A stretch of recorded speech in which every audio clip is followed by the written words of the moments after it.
All right, welcome to another episode of Background Noise. I'm going to dive right into a little collection of articles here. You'll understand the significance of it pretty soon.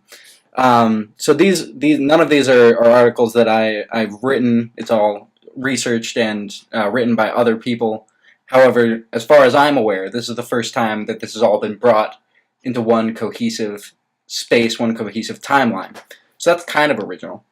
So yeah, I'm just going to talk about some Spike Lee movies and a pattern of creative theft surrounding Spike Lee movies. I won't make any direct accusations. I'm just saying a pattern of creative theft involved with Spike Lee movies. And we're going to start with Clockers. Clockers, the 1995 Spike Lee film. Let me pull up the article for Clockers. In this case, we're talking about poster theft. This one's one of the more popular like covered instances where the original draft of the Clockers poster is pretty much a straight ripoff of the Saul Bloom poster for Anatomy of a Murder. By Otto Preminger? Yes. Oh my lord. Yes.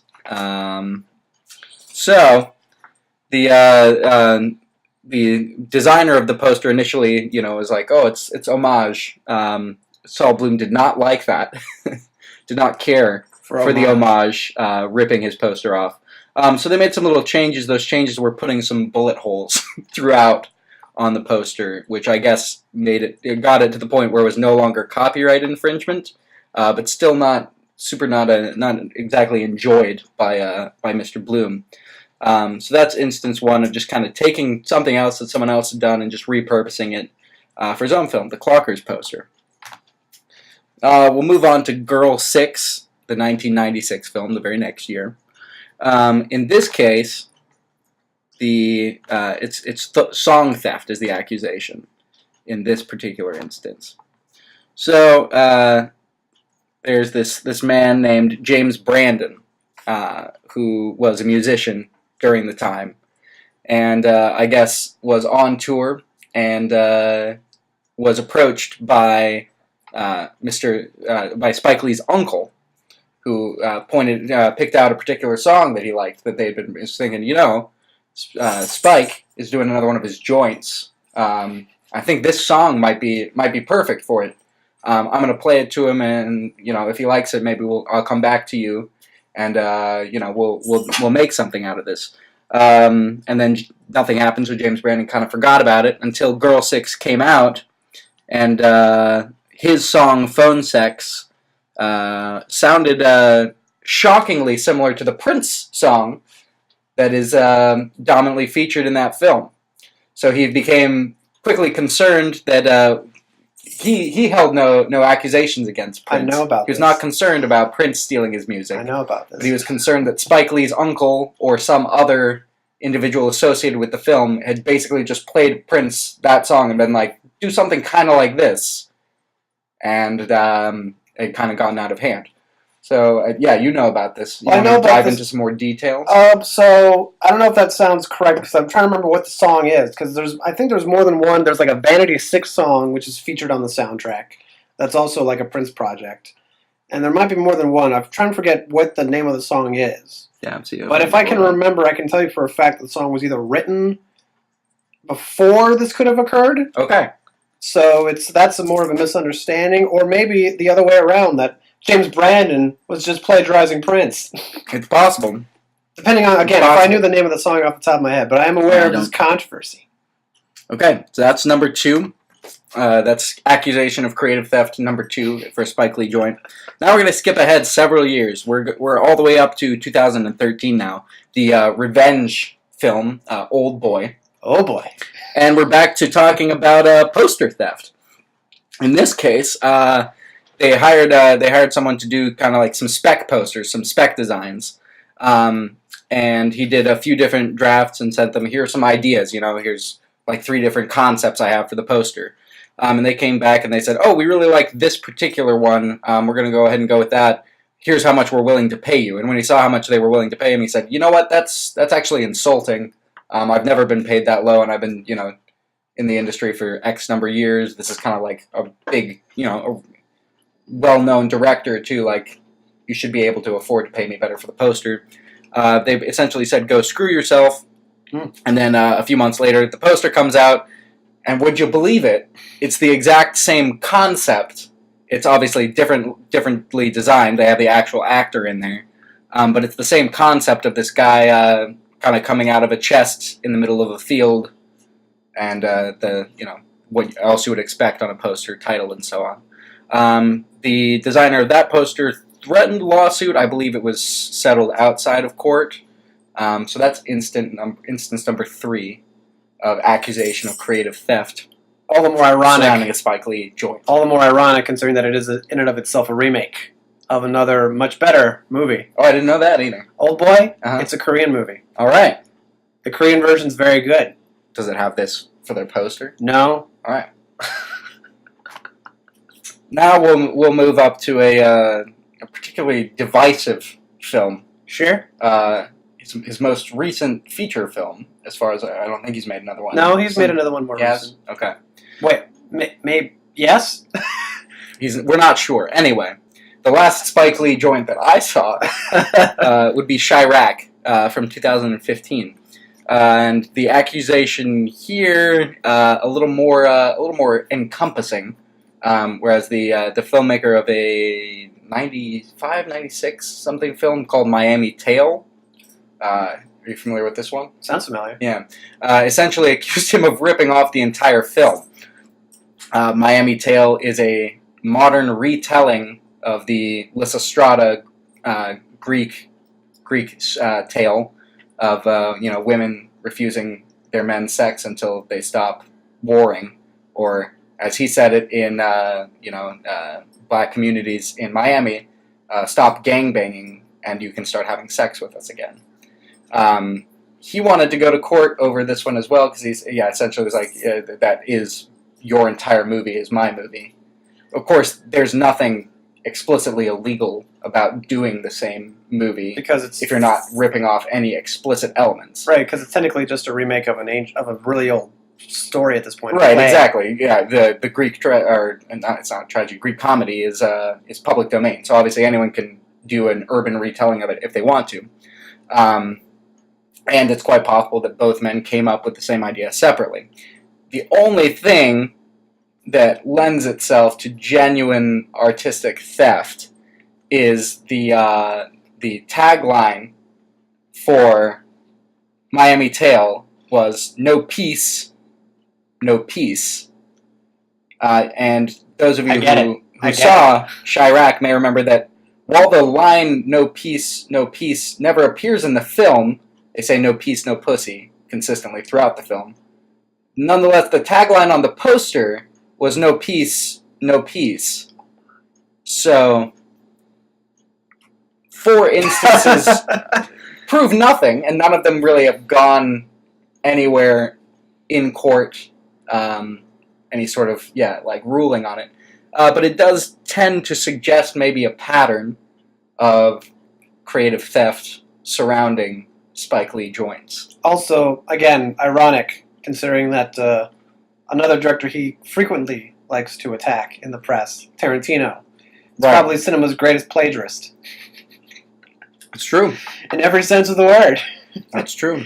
So many things to talk about with Spike Lee. So many different things to discuss with a man who has had an interesting career, has made, if nothing else, very interesting films. Has sparked a lot of conversation. Partially the conversation that we'll be having today. Certainly an aspect of this conversation.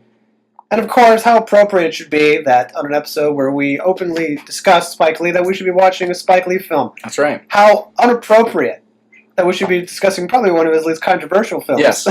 Watching one of his least controversial, Inside Man. I specifically picked a Spike Lee movie that I very much enjoy because, I don't want to come across as just shitting on Spike Lee for an entire episode. So welcome to what would be the 4th episode, I think, of Background Noise, the podcast / commentary show where we watch a movie as if a commentary track, though frequently we will discuss other things completely unrelated to the film. Just whatever sort of conversations are sparked by the film. For those of you who are listening to this at home, the podcast begins alongside the movie, so one could simply play the film at the exact same time, and Just gotta sync them up. it would be pretty much synced up. Mm-hmm. But like I said, it's much like if you ever listened to The Thing or Escape from New York, those commentary tracks where Kurt Russell and John Carpenter are there, but they seem to discuss everything but the film. It's quite humorous, and I kind of love it. And it's kind of the same mantra we use on this show. We do not feel obligated to discuss the film we are currently watching, although there is a theme today, Spike Lee. Right. On the subject of Spike Lee. I'm so glad we brought it up. Yeah. I'm so glad that we brought it up. How appropriate, all these things. I know I'm going to be reading the biography you wrote sometime this week. Okay. Check it out of the library. We'll discuss that. But we'll have a follow-up. Sure. Sure. But recently I saw an advert online for acting positions, for openings, like I guess casting calls is what you'd call that. Right. Through these agencies, because Spike Lee is working on a new project with Jordan Peele. Well, that sounds interesting. Exciting opportunity. How may I apply to this? Well, just go to our website and put your name down and certain information of yours, and we will contact you. And I did. I was curious. I thought, this sounds fascinating. I'll attempt this. Jordan Peele's directorial debut was excellent. Get Out, which we have recently discussed on an earlier episode of the podcast. And so after maybe, I want to say 30 minutes after I finished my application, they text me saying, "Oh yeah, you're scheduled." Oh wow, that was pretty easy. So it's going to be at 6:45 on Monday p.m. 6:45 p.m. on Monday, and it'll be in Lombard. That's where the agency is. I thought, Lombard, that's a suburb. Okay, all right, I guess I'll go to the suburbs. I called you actually saying, because of anyone who doesn't know, that's the last episode we did. Well, we did a week in advance. Right, we planned ahead, and thank God we did. It's been a heck of a week. So the week that episode aired, the Monday that episode aired was the same day. In fact, I remember I uploaded it later on the day when I came back home. Okay. So there you go. That episode, which was our best so far, I shall say. Yeah, I'd say so. We watched The Exorcist. We watched The Exorcist. How could I forget? We watched the extended cut of The Exorcist. Before I uploaded that episode, that same day, I went to the casting call. So I brought a book along with me, A Life by Elia Kazan. Or Kazan, A Life by Elia Kazan. A book by Elia Kazan. I would have presumed. Yeah. A well-known director. He directed such films as On the Waterfront, A Streetcar Named Desire, East of Eden, Gentleman's Agreement. I'm also well-known for being a co-founder of the Actors Studio, a studio which gave us such talents as Marlon Brando and Jimmy Dean.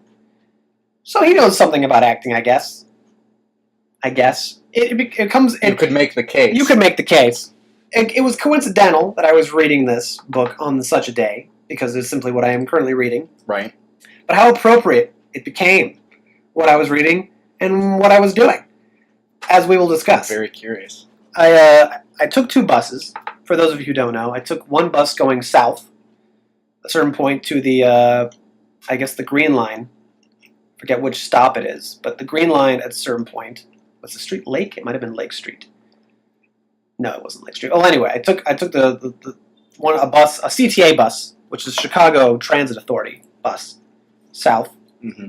And then from there, I transferred to a Pace bus. Now, Pace buses, which are a little different for those of us who don't live in Chicago, they are technically in the same way that there is a Chicago land area, you could say, which is basically everything that is not in the city proper is considered Chicago land. The surrounding suburb. Out to almost like 100 miles away. You know? Some people make the case, yes. The Pace buses cover this ground for the most part. So I took a Pace bus. While I was waiting for the Pace bus, I was reading this book. This is an aside. It's not that important, but I found it interesting. A man came up to me. He was waiting at the same bus stop as I was. And he looked at, he saw that I was reading something. He said, "What are you reading?" He asked me. And I said, "Oh, I'm reading A Life by Elia Kazan." I didn't honestly think he knew who that was, not because I doubted the man's intelligence, just because I thought, what a random thing. Right. And I, a film major of 4 years, did not know off the top of my head who Elia Kazan was. But shortly after I gave my response, he just kind of looked at me and said, I can't read. I said, okay. I didn't know what he wanted me to say to that. He said, I can't read more than... He said, you can't read that. He said that to me. You can't read that. And I said, well, not all at once, sure, but I will read the whole thing eventually. He said, I can't read. I can't read more than a page of that. And so I wasn't sure what he was fishing for here, this man. And so I asked him, well, why not? perhaps not the best thing. I don't know. But I asked him. I was curious. Well, why not? I'm sorry. Why can't you do that? Well, it's because I can't read. I can't do it. I said, I'm sure you can. I mean, if you try, if you applied yourself. Very inspiring. Very inspiring. But he said, no. How do you know that? Do you know me? Do you know me? No, I guess not. Everybody's different. All right? Everybody's different. I said, that's true. That is true. We stopped engaging for the most part. Other people would pass by, and he would confront them with other about what they were notable, not what they were reading. You were the only reader. I was the only one reading. Woe is me, I guess. Yeah, I guess so, yeah. But for the most part, this man ceased to converse with me. I think the conversation reached its end point organically. And then we went on the same bus, and he accosted, I don't know if that's too harsh a word, but one could say accosted other passengers of this bus sometimes. Somewhat, not the whole way. Perhaps the man was having a bad day, perhaps he was not of sound mind and character. Who knows? I just thought, what an interesting thing to happen on my way to this acting agency. Anyway, I'm on the bus, and I'm reading more about Kazan's life. And we keep going out west is the general direction of the bus. Sometimes it'll make a turn here and there, but generally we're going west.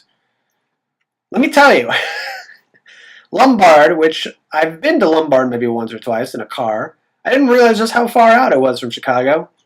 We passed quite a few suburbs and townships before reaching Lombard. It was something like a 2-hour bus ride. Sounds about right. Something like that, maybe a little less. And at a certain point I stopped reading because I thought, if I don't pay attention, I'm going to miss it. Because PACE buses, unlike CTA buses, they don't announce every stop. Right. So you got to know. You just got to know what the stop is. So the only way you can really know in a suburb where you are is if you look at the local water tower. Mm-hmm. Usually the water tower tells you where you are. Oh, I'm in Schitt's Creek. That's where I am. It's amazing how quite a few, at least a couple of townships had the word creek in their name, yet I did not spot a single creek anywhere along this voyage.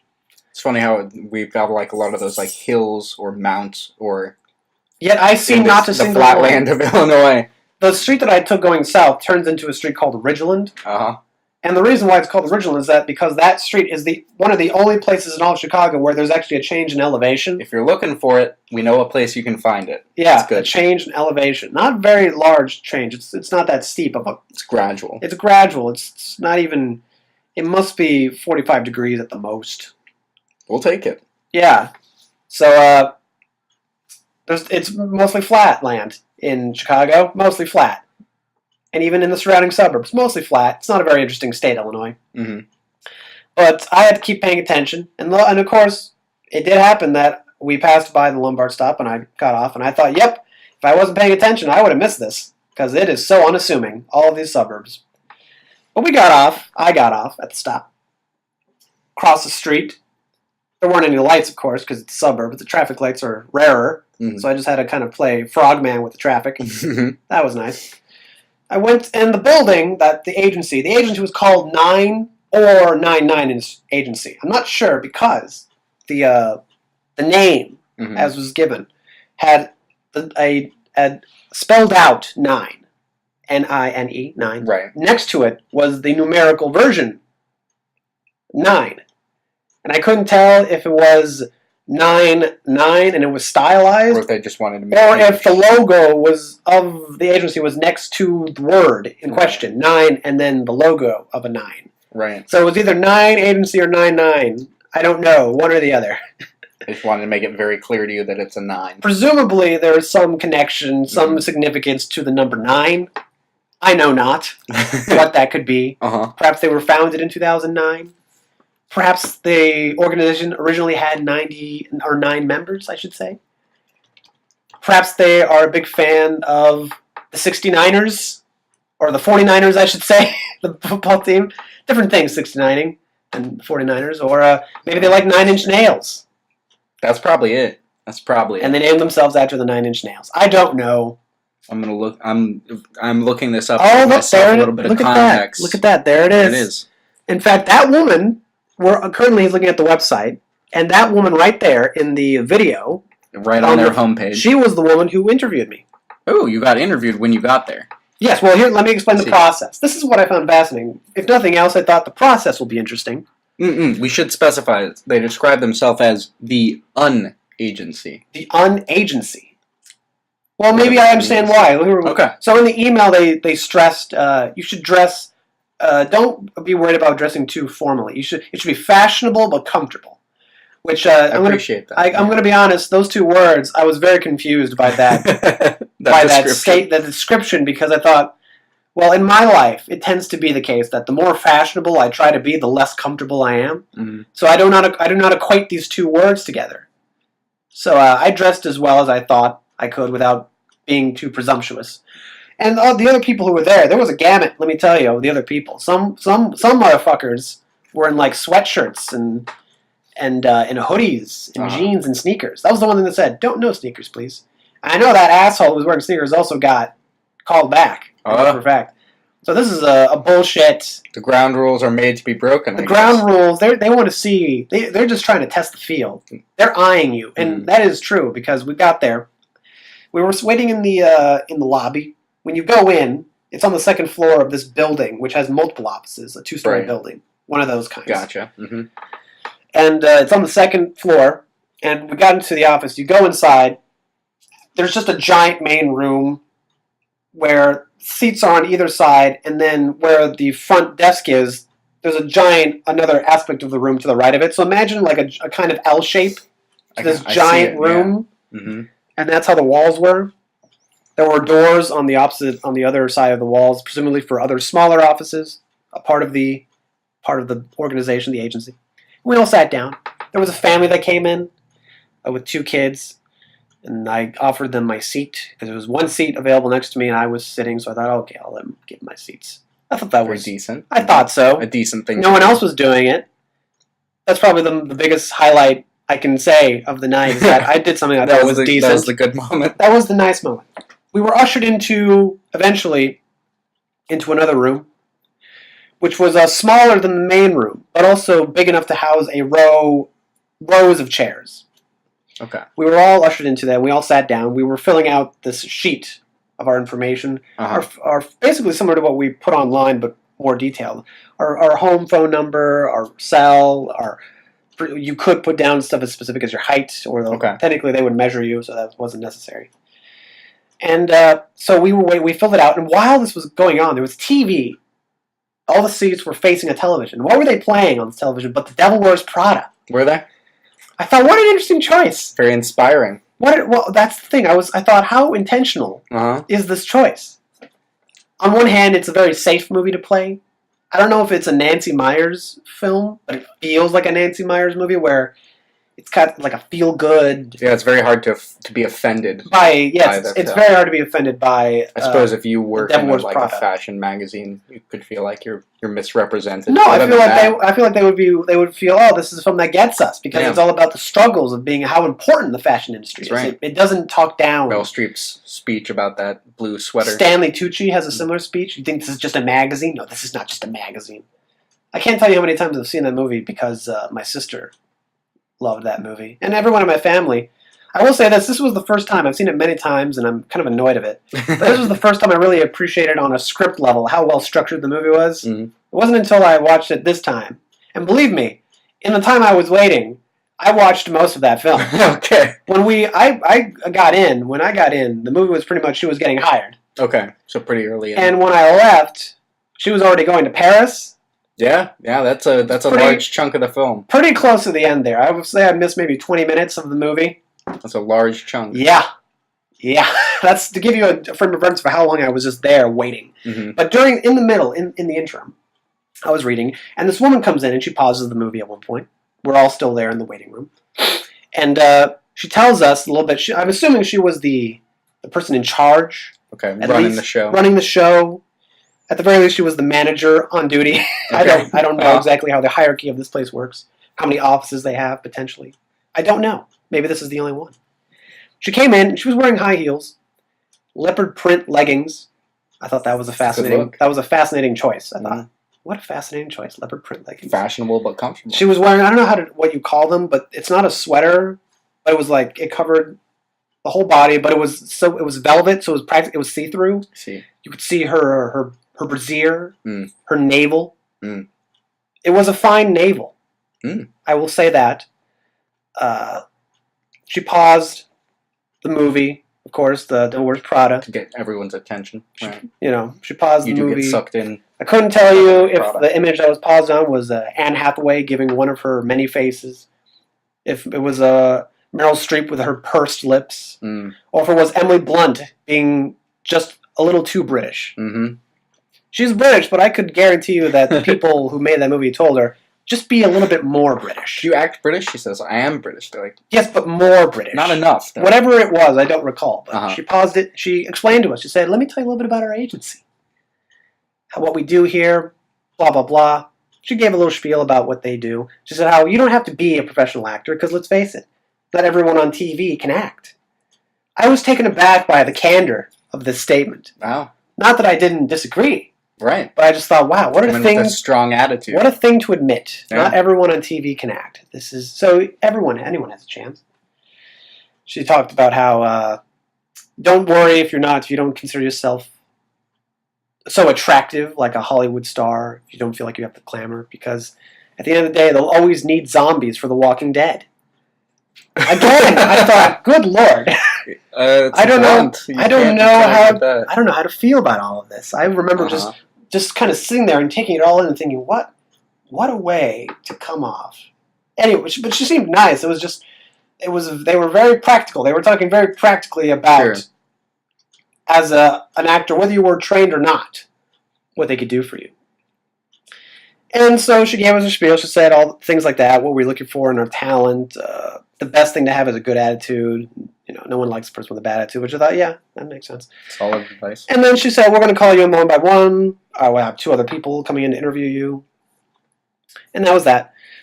I failed to mention that earlier on, before she did this, she was the same woman who took all of our photos. So one by one, while we were filling the sheets out, we also were ushered into a separate room, where she took our photos up against the wall. Okay. She did the same for me, and she said, okay, so for the first one, just give me a big smile, like a face, like a frontal shot, a big smile, like, let me see your teeth, and I thought, happier and with your mouth more open. Right, because I can't do that naturally. It's very difficult for me to show my teeth when I smile. Mm-hmm. Not that they're bad teeth anymore. I just, it's not an organic thing for me to do. It's a lot of effort. And then she said, okay, so son, give me like a side profile, but look towards the camera and give me a serious look, with my arms like crossed like this. Like the Zoolander. Like the Zoolander, like, yeah, I guess. Blue steel. I thought, she asked for the blue steel, is right. what she did. And so I gave her my blue steel. And then I went back in to sit down, and then she came back in to give her spiel. She left. See, I would have gone with La Tigra. It's a bit of a softer look. Okay, you're quoting Zoolander, though I am not a fan of this movie. And I've only seen it once in my life. But you recognize the quote. I do recognize the quote. I guess it stuck with me, La Tigra. But while I was reading this, I was reading a passage in the book, Kazan, where he discussed openly acting. Oh, and I thought, and much of the book is about actors and this is and kind acting, of running through your mind. And after she gives this speech, I'm listening to I'm reading what Kazan has to say about actors. And I just thought I should share that, what I read with you. It seemed like it hit me. Okay. Let me see if it... Pass along some knowledge. Compliments of Mr. Kazan. So let me see. It's only a couple pages. Let me try and find a great place to begin here. Take your time. In the meantime, if you're wondering where we're at, we seem to have subtitles on in this instance, which is helpful to know where we are. We've got these guys. They're walking up. We got Willem Dafoe, Denzel Washington, and Chiwetel Ejiofor discussing the hostage situation. Clear a hostage. We're about how many minutes into this is it? Like 29 minutes? Minutes. 30? We haven't even covered our first two topics yet. I know, time goes by. Time flies when you're bitching about Spike Lee. Yeah. And there's a lot more to get into there. The first four lawsuits that I got into are one subgenre of Spike Lee lawsuits. There's another subgenre of Spike Lee lawsuits that I'll delve into a little later in the episode. Well, before we do that, let me try and get through these couple of pages as quickly as I can. The technique of exhuming intense buried passions by arousing associations, what is known as emotional recall, is no longer esoteric. We know all about Proust's Madeline and what it engendered. We are familiar with the glandular behavior of Pavlov's dog. To believe that true acting centers around that psychological trick, a teacher's delight in showing off because it never fails to impress beginners, tends to make acting a competition as to which actor can produce the greatest emotional show. That is not important, nor is it the method, which is concerned with the reason the character is on stage and what he wants to, and is able to, do there within the circumstances of the scene. The people of the actor studio are often criticized, as were the group actors, for reducing acting to a display of emotional fireworks rather than playing the scene correctly within its true limits. The problem of form is still the problem, and applies as much to the insides as it does to the externals. Emotions differ, they have different qualities, they are part of a characterization, they are specific. We don't feel like, nor do we all always feel at top pitch. In quotation marks, in life, most of us conceal our feelings, don't want them to be seen. Many actors I know, especially Lee Strasberg's pupils, brandish these emotions as if they were the only true measure of talent. The basic problem of artistic control is the problem of having the emotion and giving it the most appropriate expression. This problem cannot be slighted in acting any more than it can be painting or music. The great Russian directors of their classical period, before the revolution fell to earth, Vakhtangov, Meyerhold, and even at the end of his day, Stanislavski, were dealing with this problem, form. I recently staged an adaptation of the Oresteia with a cast made up of actors from the Actors Studio, and although they were devoted and worked hard, although they were attractive people for whom I felt affection, they had almost without exception poor speech. It was, and still is, parochial and even ethnic, off the streets, perfect for on the waterfront. The unconscious premise of all too many of them was, if I have the emotion, that is all I need. They'd be trained by Lee Strasberg. I watched some who had very small parts, walk-ons, prepare in a daze for minutes before they entered, then do nothing original on stage. All the people who came out of the group still have to answer the challenge put to them so often, with justice. Why have American actors not succeeded in the classics? Why have these plays, the greatest in our libraries, been left to the English for realization? There is much work for actors in this country. Much work for directors, too. I've twice tried to deal with a classic, and both times failed disastrously. The plain fact is that I've had no training or experience to prepare me for such a task. There is no tradition here in this country from which I might have learned, not in my time. There surely must be some way of combining what the group had with the glories of a stage devoted to the verse plays of the great dramatists. One final word on this subject. There is a power the actual experience generally felt by an actor has that, when merely simulated or cleverly suggested, it does not have. You can see it in the greatest performances. Raimund, who's in The Baker's Wife, looked less like an actor than like a baker, but whose enacted humiliations, those an aging man will encounter when he's in love with a young woman, were so truly felt they shook me. Garbo and Camille, unsurpassable. What is her mystery? Herself. Judy Garland, at the end of her life, giving you flashes by lightning. Hazlitt might have added, as he did of Keane, of her own life pain, when she sang the pop blues. Caruso and Callas, he with the great theatric voice, hers with one often criticized, both offering depth that made you forget any flaw. Bessie Smith, who made a league of all the down and outers in our society, sang for them all and for her race as well. Brando, naked of soul and on the waterfront, the best performance I've ever seen by a man in films, because it had all the tenderness and delicacy in love scenes that you could not have expected. And all those others, Anton Chekhov's nephew Michael, Walter Houston in The Treasure of Sierra Madre, Lee Cobb in Death of a Salesman, before he improved his performance, and that great old Japanese actor, Takashi Shimura in Kurosawa's To Live, known as Ikaru. Those are some of the treasures of my life. You would name others. Now ask yourself why these performances, or your own list, live on in your memory, and others, equally praised, equally famous, do not. My own opinion is that they do because the actors, whether by technique or by accident, gave you pieces of their lives, which is certainly the ultimate generosity of the artists, and they did it unabashed. You were the witness to a final intimacy. These artists spoke to your secret self, the one you hide. They offered you more than cleverness or technique. They gave you the genuine thing, the thing that hurt you as it thrilled you. What made these distilled experiences awesome and unforgettable is that in these cases a kind of fear is aroused, not in them but in you as you watch, a fear that may be the ultimate respect you, the viewer, can give in return. You find yourself unsure of what is going to happen next, or in the end. Will they last out? Will they come through? As in life, there are likely to be surprises that discomfort you. All leading men and women should have something unpredictable and dangerous about them. You should be anxious about what they might do. It could get out of hand. Didn't Bogart have this? And Betty Davis? Will a leading man make love to his leading lady, or will he strike her? Cagney. Who can plumb the mystery of Greta Garbo? She doesn't yield. She doesn't make friends. She's not after your approval, not ever. Yes, there should be a persisting menace, even in heroes.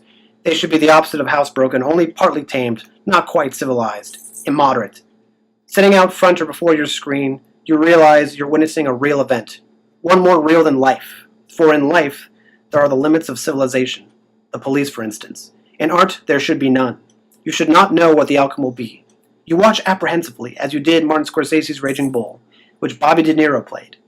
In the company of those performers, you should not feel safe, any more than you do walking through a Harlem slum street at night if you're white, or driving over an African savanna in an open jeep as the sun sets and the predators begin to stir.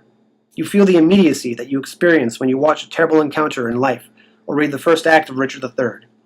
You wish for the best, but you're not sure it will come to pass. You hope, as you do when you enter Lear, that this greatest of the old men of the world will come out of his days, even for a flash at the end, as Lear does, and for that instant see his life and the world clearly. When that happens, your own life has grown. What's happened to people on stage or on the screen has happened to you. That is the kind of acting to which I aspired. Now, okay, so let's counteract that with what I just heard. All right. About, you don't have to be, people on TV don't act well, so it's not like it's a requirement, and stuff like that. And I just think, wow, what an attitude. What a contrast. Very different attitudes. One end of the spectrum, a true, one would say artist, Elie Kazan, and then what I'm faced with, the real business of acting, of being a model or an actor. I'm one of the last two called in, so that's why I watched most of the movie. I was one of the last called in. There were only two of us left. Okay. I was called in. I remember a guy came in saying, "What are you guys' names?" It's like everyone else was called, but they forgot us. Like we were in the movie, like we weren't there, which was nice. You're the spares. That was nice. The other guy got hired though. I know for a fact. Okay. Or at least he got a call back. He got a call back. But I got in, and I met with this woman. And she asked me about myself. Not very much. Very superfluous. She looked at me. She saw that I had a bun. She asked me how long my hair was. I pointed to somewhere beneath, lower, almost your elbow, under my shoulder for sure. She said, "Oh wow," and I'll never forget what she said. She said, that was nice and all that." But she said, "You look like you'd be perfect for the goofy best friend."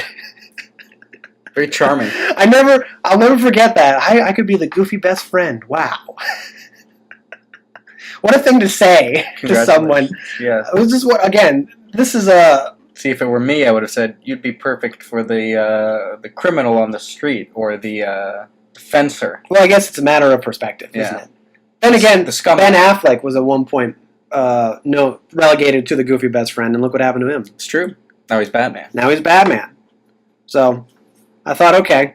I'll take it. That means anything, really. But it wasn't that she thought I was the goofy best friend that I found so amazing. Was that she just, to my face, in a rather cynical way, kind of told me right then and there what the best roles I could get were. Sure. And I thought, again, I thought to what Hitchcock once said, that, a little bit facetiously, but maybe a little bit serious as well, that actors should be treated like cattle.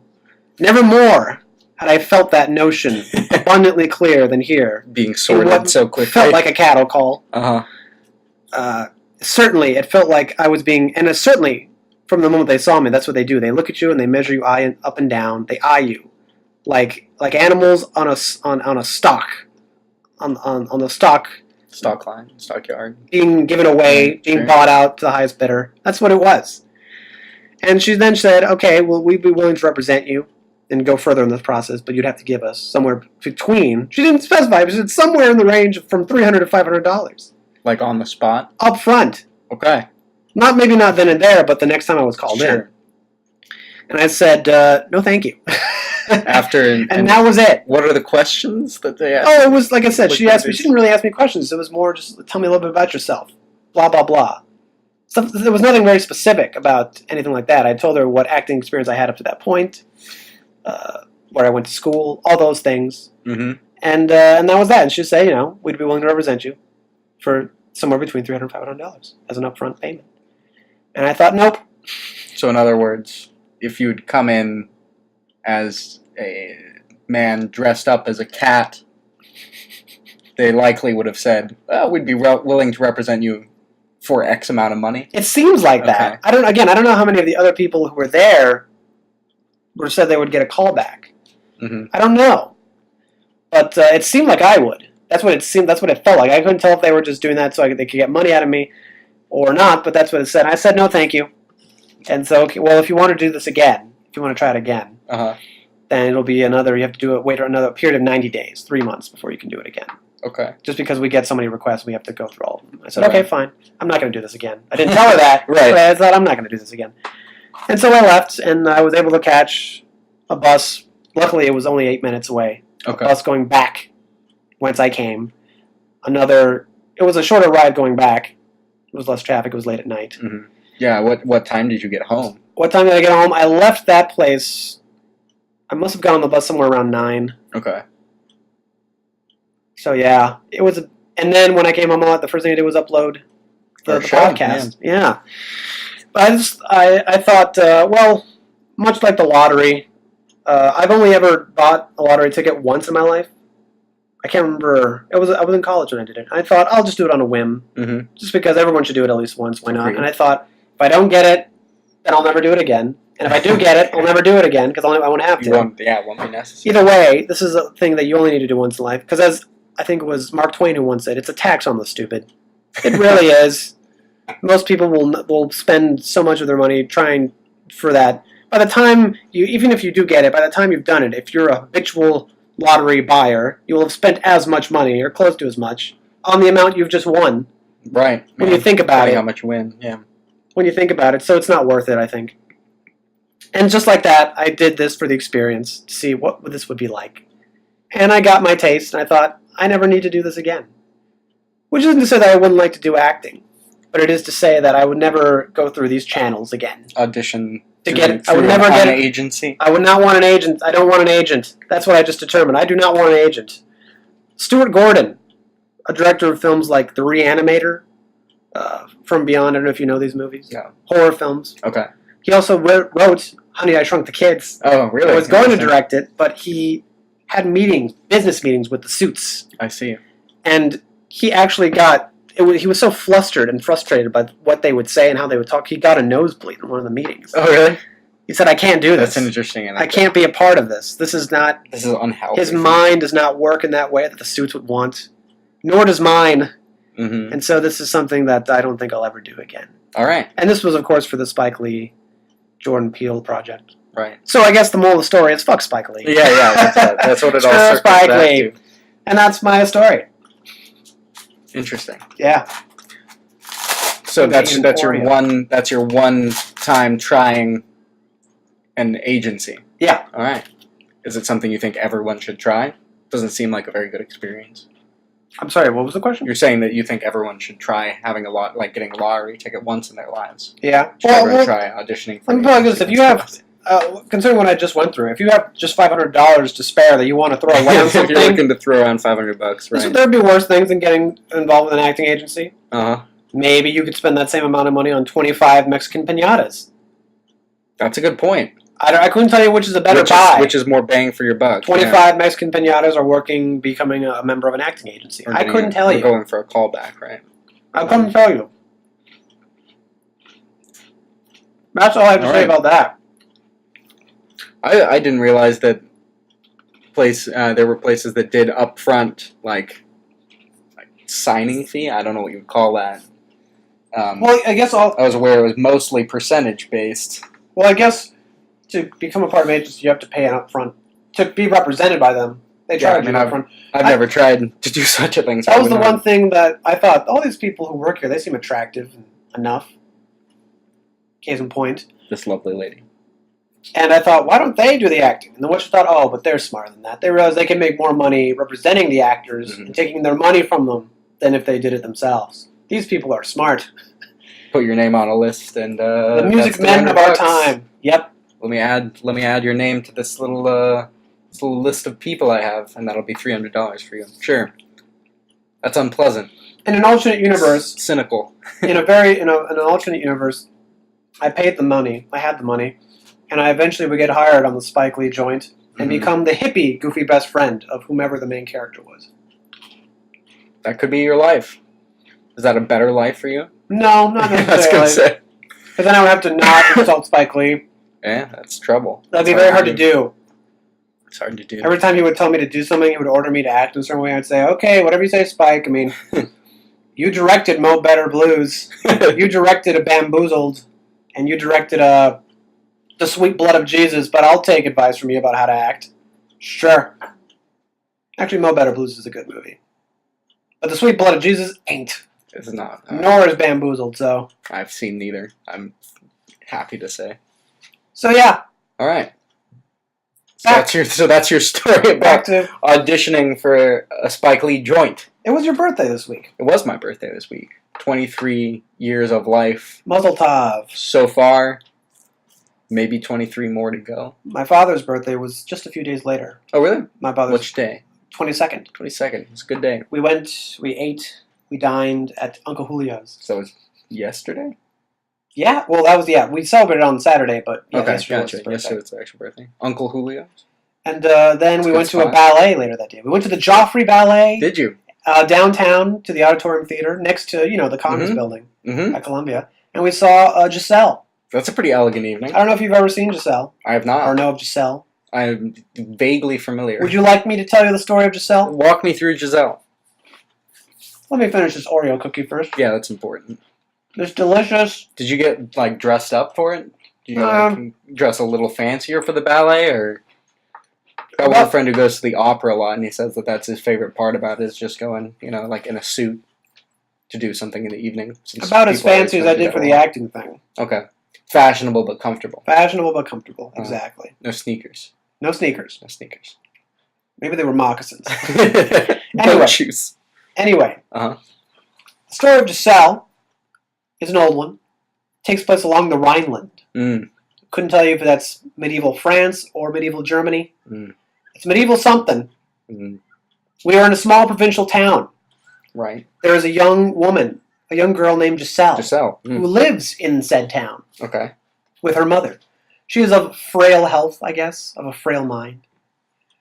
And across the way, there is a man by the name of Albrecht who lives and has a manservant. He is secretly a prince. He is a man of royal esteem. But he does not reveal this to the town people, nor to Giselle.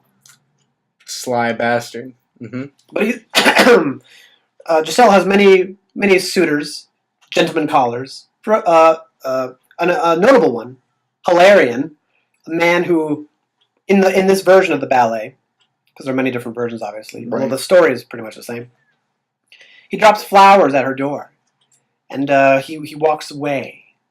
I think it's love, her. But he does not proclaim it to her, so from that place specifically, I don't know if it's part of the story, but it seems like his love for her is a hidden, a secret love. He does not reveal it to her. I see. It does not seem that way, at least. Secret admirer. He's a secret admirer of hers. He loves her from afar. But Albrecht, a man of more ego and boisterous attitude, decides that he will try and seduce the young fair maiden. His manservant, whose real name in the play I do not know. Okay. So I will call him Raoul. Raoul, excellent. Good name. Raoul. I know the actor who played him was Brazilian. Okay. Or the dancer. I don't know if they prefer to be called dancers or actors. Performer, sure. That's all-encompassing. Oh, it is all-encompassing, like Madonna. Performers. So Raoul, the manservant, tells him, I would not do such a thing. I would heed my advice. Do not attempt to seduce this young girl. It is not in your interest. But Albrecht, he fails to give in to these Albrecht demands. is the nobleman? To the man, Albrecht the nobleman. Yes. The man who was secretly a prince. Uh-huh. He meets young Giselle, and she is taken by him. She was taken aback by his beauty, his confidence, all the things that impress magnetism. All the things that impress a young lady. Right. And she falls for him. One could say, head over heels. There's a little part in the ballet that I thought was really nice, which was funny, and it helped to give us a sense of their characters at that point. She picks up a flower. She starts taking up the petals, the whole "she loves me, he loves me not" kind of thing. Oh, uh-huh. And at one point, she counts how many petals she loves and says, "See, you don't love me, because the last petal would be you love me not."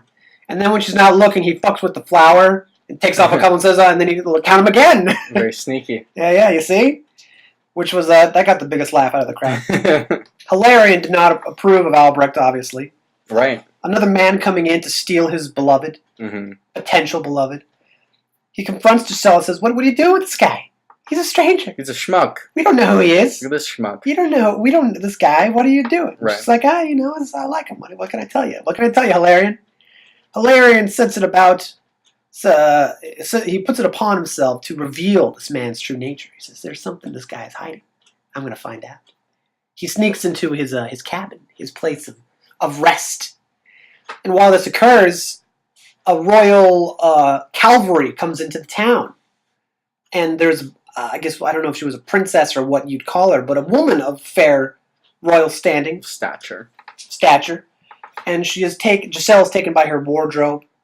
And the young royal maiden, the royal woman, is taken by Giselle, a little lovely young girl. And she gives her a necklace. She gives the young girl a necklace to wear. This is yours. A gift from whoever I am. Some queen of some kind, I don't know. Right. They leave the town. And then afterwards, Hilarion reveals to Giselle, this man has lied to you. He's not who he says he is. He takes out of Albrecht's apartment, a cabin, what you would call it, a sword, which is the sword of the royal, the regality. It is it's like a symbol. A status symbol. Yes. Right. And he touts a feudal horn, the horn of Albrecht, and the same cavalry comes back into town. They hear the horn. And then he reveals, Albrecht is actually engaged to this woman, this princess woman. Giselle is heartbroken. For shame. Giselle is driven to madness, and in the final moments of the first act, she collapses and dies. Oh. And I thought at that moment, like Padme Amidala, she lost the will to live. And people insult those movies. And it's pretty much like a classic ballet. Anyway, Act 2. Both Hilarion and Albrecht at different moments visit her grave in some haunted forest. I don't know why they put it there. I see. Out of the way, I guess. But then these vampire women appear. It just got good. They're known in the play and in the story, the fable, as the Wills. Okay. Which is a German word which comes from the Slavic, which means vampire, almost, like something like that. We're just going back to the Spike Lee movie. Moments like this make me realize why sometimes he's not a good filmmaker. Yeah. Anyway, so the vampire women, what they do in the play is that they are women who were scorned in their life by men. And so they come out at night and they entrap men and they dance them to death. Sure. Yeah, they perform a dance and they kill the men. Like sirens and there's, in the woods. And there's a queen of the Wills. She's a queen, I forget her name, but she's the queen of them. And they entrap both Hilarion and Albrecht at different instances. They kill Hilarion, they drown him. Ooh. Which I thought, that's not fair.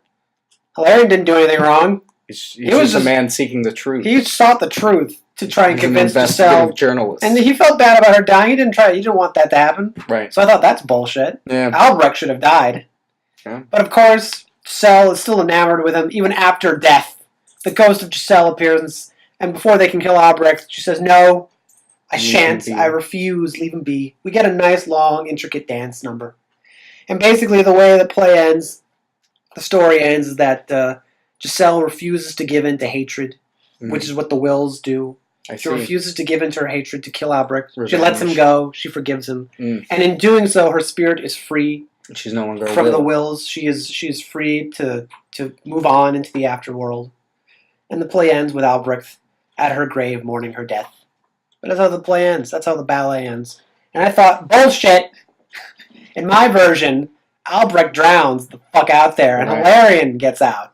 And she realizes he was her true love then. Sure. That's what I would have done, but then again, I'm in life, I'm more of a Hilarion than an Albrecht. Sure. And then it ends with Raoul, as we're calling him, just coming out and saying, I told you so. Told you so. That's how it should have ended. Raoul the manservant coming to the ghost of Albrecht and says, told you so. I warned you, bro. Well, that's Giselle in a nutshell. It was a nice play. Nice. So there was like dialogue as well as dance? No. Oh, really? It was all dance? It's ballet. There's really no dialogue. Yeah, I was going to say. So how do you pick up on the well, that's why story? I appreciated the choreography because I thought it did a fairly good job. I went into it trying to avoid the synopsis because they give you a pamphlet which tells you the story and who the actor, all the players are. I ignored it. I avoided it because I wanted to know. I wanted to see if you could translate. Because the I story thought properly. if this is a really good ballet, then you'll be able to get what's going on. And especially with the first act, the second act was a little bit looser just because of the way it's structured. She's dead. There's these vampire women. It's a little bit weirder. But the first act, I remember up to the end, I thought, okay, I get what's going on. I appreciated the choreographer of this play. I thought they did a fairly good job. I forget her name. But I thought, okay, this is a fairly well done play. It is my rule of thumb that no matter what it is, opera, ballet, theater, if you cannot convey to the audience the story, you have failed. Yeah, it does not matter. But it's a ballet. It's different. No. You must know what is going on. The language it's spoken in should be irrelevant, whether it's physical language, Russian, Japanese. They did this movement with their hands a lot. Interesting. Well, I wasn't sure. They did that a lot. I wasn't sure if that was like their way of trying to actually give a sign to love or something like that. Are you in love with this person? It was something like that. I couldn't quite guess what that was, but for the most part, the general basis of the play I understood, and I understood what was going on, their motivations. So overall, it was a good ballet. It's only the second time I've ever been to ballet. I was going to say, the only ballet I've been to was a ballet version of Gone Fishing. Really? Yeah. Yes. That's interesting. It was interesting. I did Joe not understand Pesci the plot. and Danny Glover. I don't think this film version of it. I think it's originally a play. I'm sure. But you look it up and you get the, yeah. And who else is in the movie but Rosanna Arquette? And Rosanna Arquette is notable. Why? Tell me. Because what has she come out lately as saying? She was the Harvey molested Weinstein. by Harvey Weinstein. Son of a bitch. As many actresses have it seems to be a very unfortunate trend. Is it though? Is it? It's not a surprising trend. Not to me. Tom and I spoke about this at great lengths, how people have known about Harvey Weinstein's infidelities, his transgressions, for so long now. This is public knowledge. It really is. Public assumption, which I suppose is slightly different. But it's not like people didn't know about this, or at least people in Hollywood. Sure. But I guess now Ronan Farrow published an article, and all of a sudden it gets traction in the media. And everyone else is acting like they never heard this before. I thought, really? Are you all idiots or just lying? It's one or the other. Okay. Because, for example, certain people have come out and said, I didn't know about this, like Meryl Streep. Right. To which I say, you're a fucking liar. There's no way you didn't at least hear about these rumors, and you didn't suspect. Didn't think something weird is going on. There's no way, because there really are many stories that have been passed around for years now. I could believe if you were someone like who never really had contact with Harvey, you never worked with him, and you didn't even really live in Hollywood, like a Woody Allen almost. I could, even though he's worked with Harvey, so that's different. But Woody just operates out of New York, and Harvey almost exclusively out of Hollywood. So I can believe if you're on the opposite end of the country, this does not affect you as much. Doesn't necessarily reach you as well as it would someone else. But all the same, anyone who's worked with him, who knows of Harvey, has probably heard stories. But let me tell you, one thing I'm curious to know is what set it off this time? What really happened? Because, again, these stories have been pretty much public knowledge something must have happened. Well, wouldn't you say that it's the like, you know, I'm once very cynical. one person opens like full disclosure on it to the media, then it kind of opens the doorway for everyone else, and then once it's such a flood of information, it gains more traction. See, I believe that, but not necessarily in this case. I'm a cynical man. I believe Hollywood to be a very amoral place. I believe that nothing happens without motivation. In fact, even in the same Kazan book, at one point he speaks at length as to how in the old days producers they'd find girls, they'd try to make stars out of them, sexual favors were exchanged. This was the norm of Hollywood. It really was. It's not surprising. It's not surprising. So, what's happening with Harvey? It sounds like an extension of something that I am almost certain that most other producers in Hollywood do. Maybe not as aggressive. Hopefully, not as aggressive. But I can almost guarantee that that most other producers have dabbled in such kind of actions. I can almost guarantee it. The one thing I'd be curious about, again, something he must have pissed somebody off that all of a sudden this becomes a big think story. So? I think something happened behind the scenes that we don't know about. You think the secret organization that secretly decides who makes the A-list and who flees the A-list? Yeah, they gave him a thumbs down. Finally threw a thumbs down on Harvey Weinstein. Yeah. Because think about it, no one else, even though there are other people who are attached to him, He cut in line at the golf club. none of them are going to get reprimanded. You know, like Tarantino. Tarantino admitted to saying, yeah, I'd heard stories about Harvey. I'd heard about these things, but, you know, it was just, and he goes on to say how it was bullshit, how he shouldn't have done that, how it was not okay, blah, blah, blah. But I thought, yeah, but no one else is going to get any fallback from this. It's just Harvey. Mm-hmm. Well, I mean, he is the perpetrator in this instance. He's the perpetrator in this instance, but he's not the only one who's done it. Sure. You know what I mean? So it's like, but he's the fall guy. I thought, it's the same thing as when I thought, you know, Rod Blagojevich. Remember him? Do you remember, of course. Do you remember Blagojevich? Here's Yes. the thing. He was caught stealing money from the government. Yeah. Basically. Bribery. That was, okay, so that's a basic way of describing it. He was caught taking bribes. Mm-hmm. To which I thought, it's not like it's surprising. Especially for a Chicago politician. It's sort of an expectation. Everyone, I can guarantee that 99% of the Senate has done something similar. Something analogous. And yet he's the one, he is the scapegoat. He is the fall guy. Which was so bad because I thought, of all the fall guys to pick, I actually liked Blago. I liked him. As a governor, I thought he's pretty good. He runs the place pretty damn well. If he let me put it like this, if he ran again, I'd vote for him. Okay. If he ran again for governor, I'd vote for him. I'm being flat out honest. In light of the allegations, because I thought he's not doing anything that's unique to him. It's like Lance Armstrong. And now a metaphor to a metaphor. We're going, or a simile to a simile. We're going off the rails here. But when Lance Armstrong was caught taking all those drugs, I thought, yeah, but we all found out, yeah, like all of them do it. Mm-hmm. So it's like it's as Bill Burr once said, it's our doped up cyclist versus your doped up cyclist. Our doped up cyclist won, so he's better. Uh-huh. The same thing to he's me. A better doped up cyclist. The same thing with Blagojevich. Like, yeah, you're a corrupt politician versus my corrupt politician. Well, my corrupt politician's a better one. The problem is that our crook politician got caught. Exactly, he got caught. Same thing with Lance, he got caught. Mm-hmm. And so they stripped him of his titles. Would not make the same argument with Harvey Weinstein. I would, because he got caught. A lot of other people have not got caught. And if you were to ask me, at least the difference with Harvey and all those other people, at least he made good movies. At least he made good movies. Doesn't work for me, man. I know it doesn't work, but here's the thing. It's an all or nothing thing. You can't decide, well, if you really hate this, if you think this is disgusting, then you can't just pinpoint him and say, well, he's the one who's going to get it. Well, they all should get it, but we all know it's not going to happen. Yeah. We all know there's no way they're going to take down every big Hollywood producer working today. That's just not going to happen. Not in my lifetime, at least.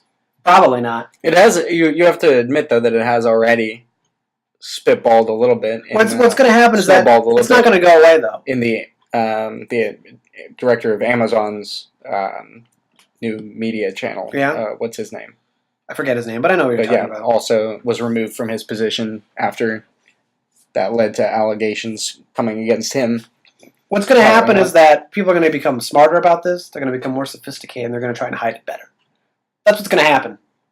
You're losing that ability, though. I'd say it's going to go the other way. As we're going to keep getting more and more stories, and it's going to become like retroactive retroactive. Let's see. I don't know about that. Witch burning. Here's what I think, and here's something I told Tommy is that when it comes to stuff like this, when it comes to, for example, if you were to make the case, I can't watch any of these movies anymore because Harvey Weinstein produced them, knowing what he did.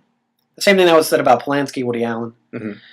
But the same thing I'm going to say to that is that, well, history is going to prove me right in that when you look at someone like Caravaggio, he was a murderer. He murdered a person in cold blood, but his paintings are still in museums after hundreds of years. Why? Because his paintings are really good. Over time, people forget about the person and they just remember the things that they made. Like the thing lives on after the artist, and so in the end, the artist or the art wins. And so even if 100 years from now, no one utters the name Harvey Weinstein, they're still going to be watching Pulp Fiction. Sure, I won't argue. Chicago. I won't argue with the point that his work can stand separately from his actions in terms of people's attitude towards it. And maybe it's because I'm able to compartmentalize better than most people. That said, I don't think Harvey Weinstein will be a hero to many people. Hey, let me put it like this, and this is going to be a controversial statement. Okay. Here we go. We don't even have an audience yet. This is a controversial statement. We may need to edit this one. Oh, no, we don't. No, we don't. On. But let me put it like this. If I were to go to Hollywood and I had a movie that I wanted to be produced, I'd first want to go to the Weinsteins because I know they have a better track record than most. Controversial. It's about the movie. And I would tell Harvey if he still worked there, because he's not working there anymore. Yeah, but in theory, if he did, I would say, Harvey, look, Harvey, don't put your hand on any of my ladies. Don't do it. Don't do that. We're gonna have a problem if you do that. Stay off the set. I would just tell him up front, don't do that, or else we're gonna have a problem. And if he did that, then I'm like, fine, okay, we have no problem then. Work remotely from your cabin. Keep your hands off my girls. We have no problem. Yeah, that's controversial. Is it? I feel like I'm just being pragmatic. I understand your statement. I'm a terrible human being. You'll definitely be vilified for it. I'm definitely a terrible human being. I'm aware. I know. But you know what? It's just that, here's my opinion on Hollywood. Hollywood is like an ecology. It's an ecosystem. It takes hundreds of years to change ecosystems for the better or in any way. It would be better if you just abandoned Hollywood and just started from the ground up somewhere else. Preferably Chicago. Yeah, exactly. That's the plot of our new hit show. The television series Hollywood Park, Chicago, which is still in production. Which is in development hell. Currently. It is in development hell because we don't have the funds or the means to make it or the talent. But it's a good idea. It is a solid idea. I think Hollywood should just burn to the ground and we'll start with something else. Otherwise, don't get your hopes up about making it a better place or utopia. It will never be. Works for Chicago. We burn down. We're better for it. Well, then they should burn down Hollywood. They should burn down Hollywood. They won't. It's for their own good. It's for your own good. We're going to burn down all your buildings. They're going to burn anyway. It's California. You're burning your studios. Yeah, every year the fires get bigger and bigger. Bigger and further reaching. That is true. That is true. It's like Los Angeles is now becoming a literal hell. Hey. Which is a great thing. I wonder, the one thing I'm curious about is not that which producers have done such acts, but if any of the women have done it. Because there are fewer female producers than male. That's true. They don't come from such a lineage as such. That's true. So I wonder if they also indulge in such behavior. And if so, how so? What do they do? With whom do they do it? Basically, what I want to know is what has Kathleen Kennedy done on her casting couch? What has John Boyega done for Kathleen Kennedy on her casting couch? That's what I want to know. That I think would be interesting to hear. Kathleen Kennedy.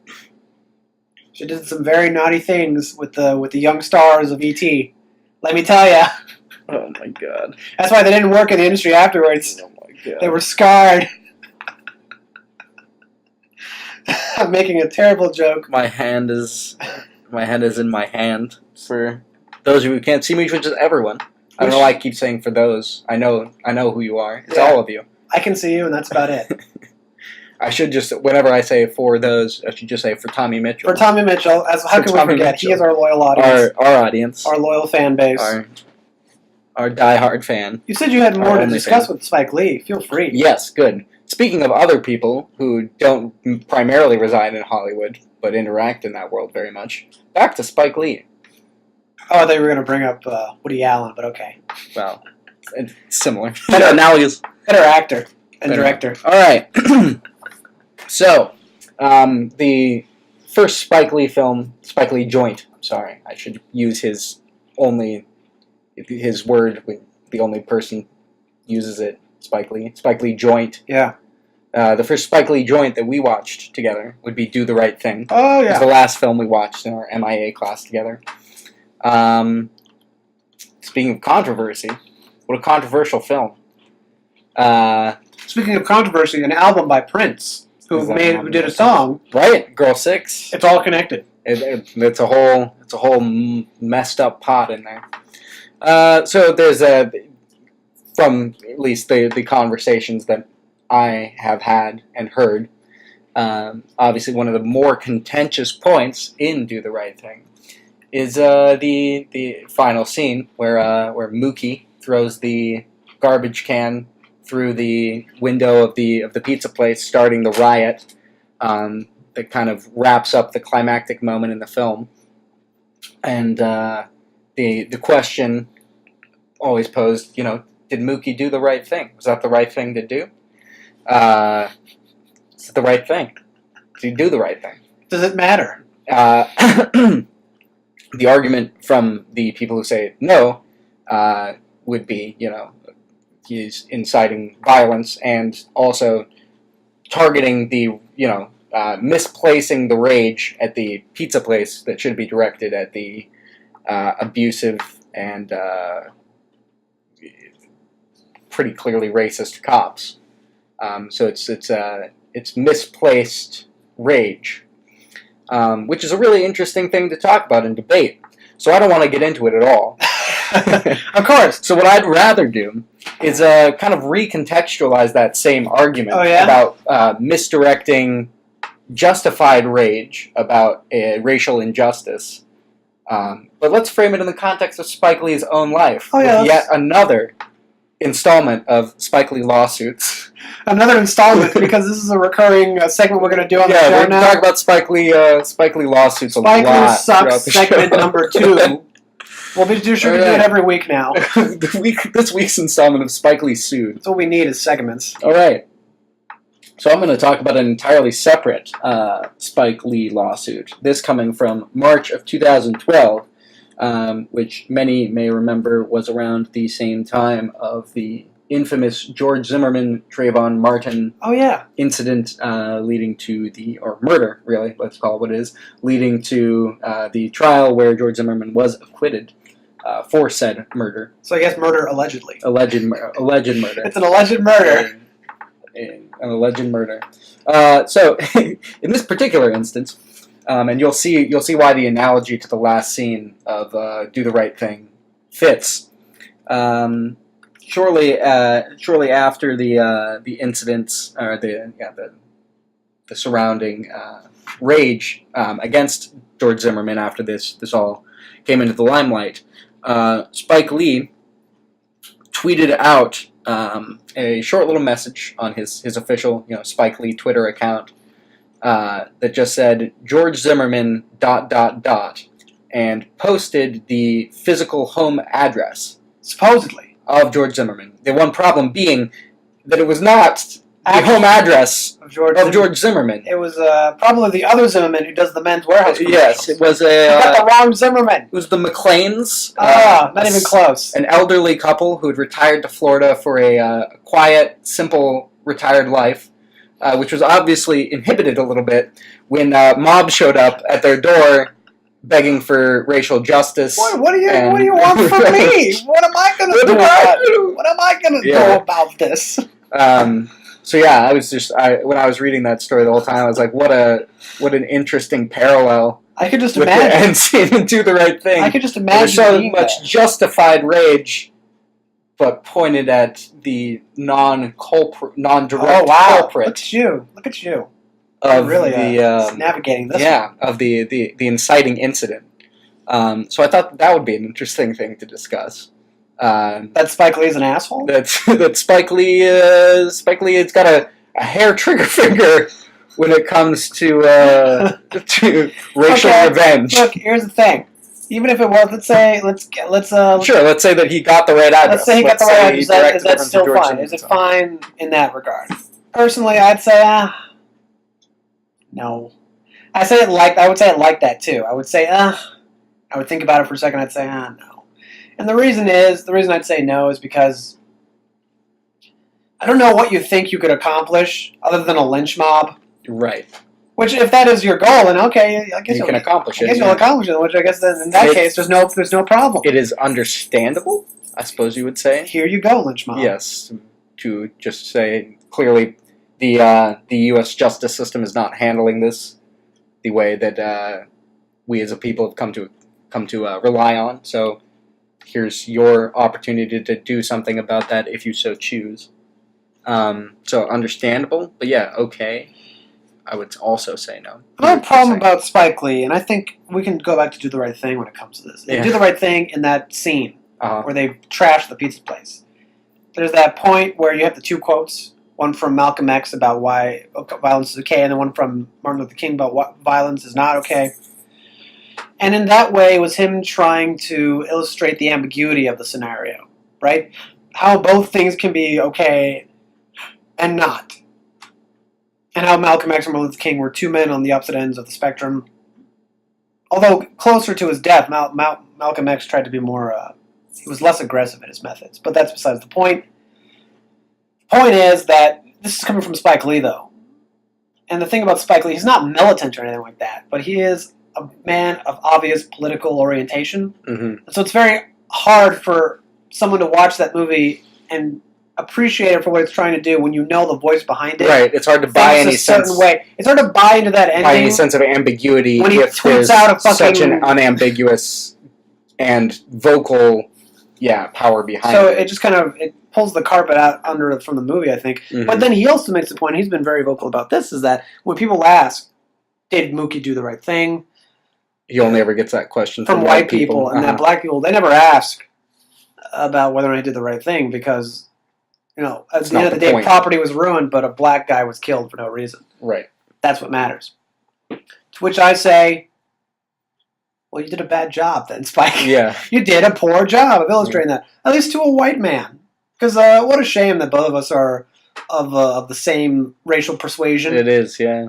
Maybe if we had a third opinion. Maybe if we had someone who was a little less albino. Yeah, that would help. That'd be a good way. Then we could. The thing that I always hear from people is that Spike Lee is great because he's radical and he inspires conversation. He gets people talking. He gets people thinking. About what though? And that's fair, but the way that in that same sense, I suppose you could make. I mean, this isn't a super great analogy, but I'm like, oh yeah, I poke a tiger with a stick. I'm making it think. I'm making it wake up. That's a good thing, right? Kinda. Are you comparing black people to a savage animal? No, I'm. How dare you, Isaac? White men. How dare you? Referring to white men as a racist tiger. bastard. All right, okay. I'm a racist. Oops. Just accept it. I was referring to the white population. The closer as a tiger you in get this to accepting your racism, the better off we'll all be, Isaac. Okay. Okay. You're from Colorado, right? That's true. The name of the state translates literally to colored. Color red. No, just colored. Rado, red. Red colored, because the red colored rocks. A little bit of history lesson for you there, buddy. See, no, because Colorado literally in Spanish means colored. I'm telling you why it's called Colorado. And I'm telling you what the word literally means in Spanish. We're going to argue over the meaning of the word Colorado. Now, of course, you say Colorado. Colorado etymology. You're going to find it. When you say colored in Spanish, it also could refer to red beans. That might be it then. But it literally translates to colored. Ruddy and reddish. Doesn't have to be. Yep. There we go. Doesn't have to be. You're thinking of the past participle of colorar, to color, dye, or paint. No, I'm not. I know Spanish better than Google does. All right. All right. You can stand by it. I'm telling you that it's the ruddy reddish that. Well, that may be the reason everyone why in Colorado will cite their reason behind the.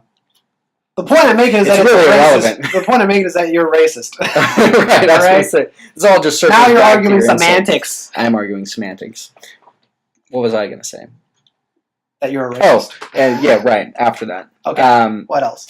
This was just another thing that to kind of bounce off of talking about do the right thing. It was interesting I don't. Did you ever see the Obama romance film that came out last year? South Side with You. Yeah, I did not. The Obamas. Did you? I did. Yeah. How was it? It was really good. It's on Netflix right now, isn't it? I think so. Yeah. It's Go very watch it. simple. Go watch it, people. But yeah, it's really good. It's a like recommendation. Day in the life of. And what an interesting thing to do to like choose Obama and not focus on his presidency, or Is there ever that moment in the movie? But to focus on his first date. Is there ever that moment where they just have to allude to it by saying, I've been thinking about getting into public service? Well, I mean, he has there's a scene where he has a speech, an oration. Oh yeah. At a community organizing meeting that is.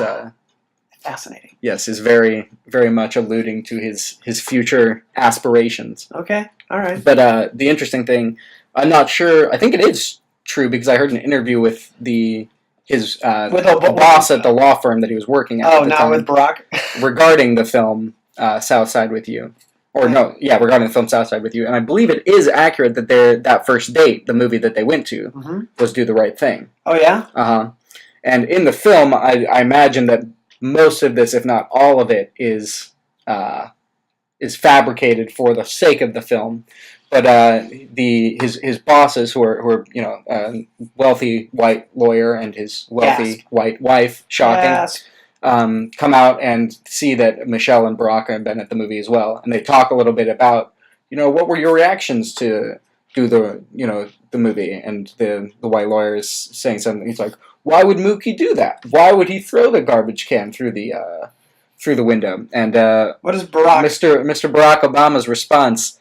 Can you do it? Do it in his voice. I cannot. Do it in his voice. I can't even come close. Okay, just say it then. I'll say it. You repeat it back in his voice. How about? Oh God, let's do this. It says something to the effect of, I think Mookie was really just trying to help those people because he figured if he threw the trash can through the pizza parlor, then they could attack the pizza parlor and they wouldn't actually hurt the guys because otherwise the mob might have turned on the actual guys who ran the pizza place. So really, he was doing them a favor.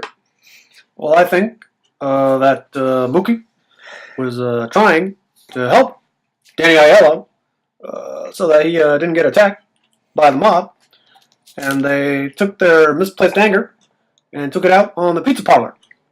So in the end, he was doing them a favor. I could do better, but not bad. That'll work. That'll do for now. And then you've got another one coming up here. Oh God! Because as soon as the couple kind of like, oh, interesting, I wouldn't have thought about it that way, and then walks away. Michelle turns to him and says, "Do you really think that?" And he's like, "No, that's bullshit. Of course, Mookie did it because he was mad. Nope, that was bullshit. He did it because he was mad. Yeah, exactly. All right. And ladies and gentlemen, Barack Obama's in the room. Barack Obama found that a very nice. Again, don't know how much of it is drawn from like actual information, but great example of like Obama's great rhetoric talent. Yeah. To be able to BS his way through that one with here, what white people, this will be okay with you. I know it's all right with you, white folk, and this is what it is. And then here's the truth. That was always the problem that black voters had with Obama. He didn't seem black enough. Right. I thought, what did you expect? The man's running for president, okay? Mm-hmm. There's only so far he can go with this. He can't go out. He can't come out in fucking leather garb with a fucking beret and a fist in the air, shouting "Black Power." It's true. Because at the end of the day, you can get all the black votes you want. You still need some white folks to come out and vote for you, or at least the money for your ads. Because like black people only make up actually 12% of the American population. So mathematically, you can't win just with a black vote. Right. And also, he was, mixed. Right. Also true. So, it colored his opinions differently. Hi-oh! But yeah, what a great orator. What a great speaker. Oh, yeah. Very good. Yeah, so I thought that was an interesting little anecdote. Speaking of Spike Lee, as we have been for a good portion of this. Yeah, the only time we took an aside shitting on Spike Lee was really to shit on Harvey Weinstein. Shit on Harvey Weinstein, shit on acting agencies. It really was all... which all kind of led back to shitting on Spike Lee. Spike Lee really is just the worst, isn't he? Yeah, we don't really care for him. Did you see Chirac? Did I see Chirac? Do you want to talk about Chirac? Let's talk about Chirac. You saw it then? I guess I did. Okay. Here's the thing. It must not have been a movie that made an impression on me because I remember scenes vaguely, but I don't remember the whole thing. I know the plot. Right. I've got a host of problems. Well, I know I've heard them before, but let's hear them again. First off, I thought it would be kind of an obvious argument that the best way to talk about violence on the south side of Chicago would not be a musical comedy based on a Greek drama. Did you like Django Unchained? I did not. Oh, okay, then never mind. I was going to say, well, in that case, would you say that the best way to do with slavery, the subject of slavery, would be in the guise of a spaghetti western? Well, clearly you did not. I think it was effective at doing that. Oh, okay. I think. All right. I just think it's very hard to go. Yeah, there's a shitload of tonal dissonance in that 1 minute. Tonal dissonance. There's one moment where this mother is weeping in the street. You're better than Kazan. Because her son has just been shot in the crossfire, and then the next scene is Samuel Jackson doing iambic pentameter, but with some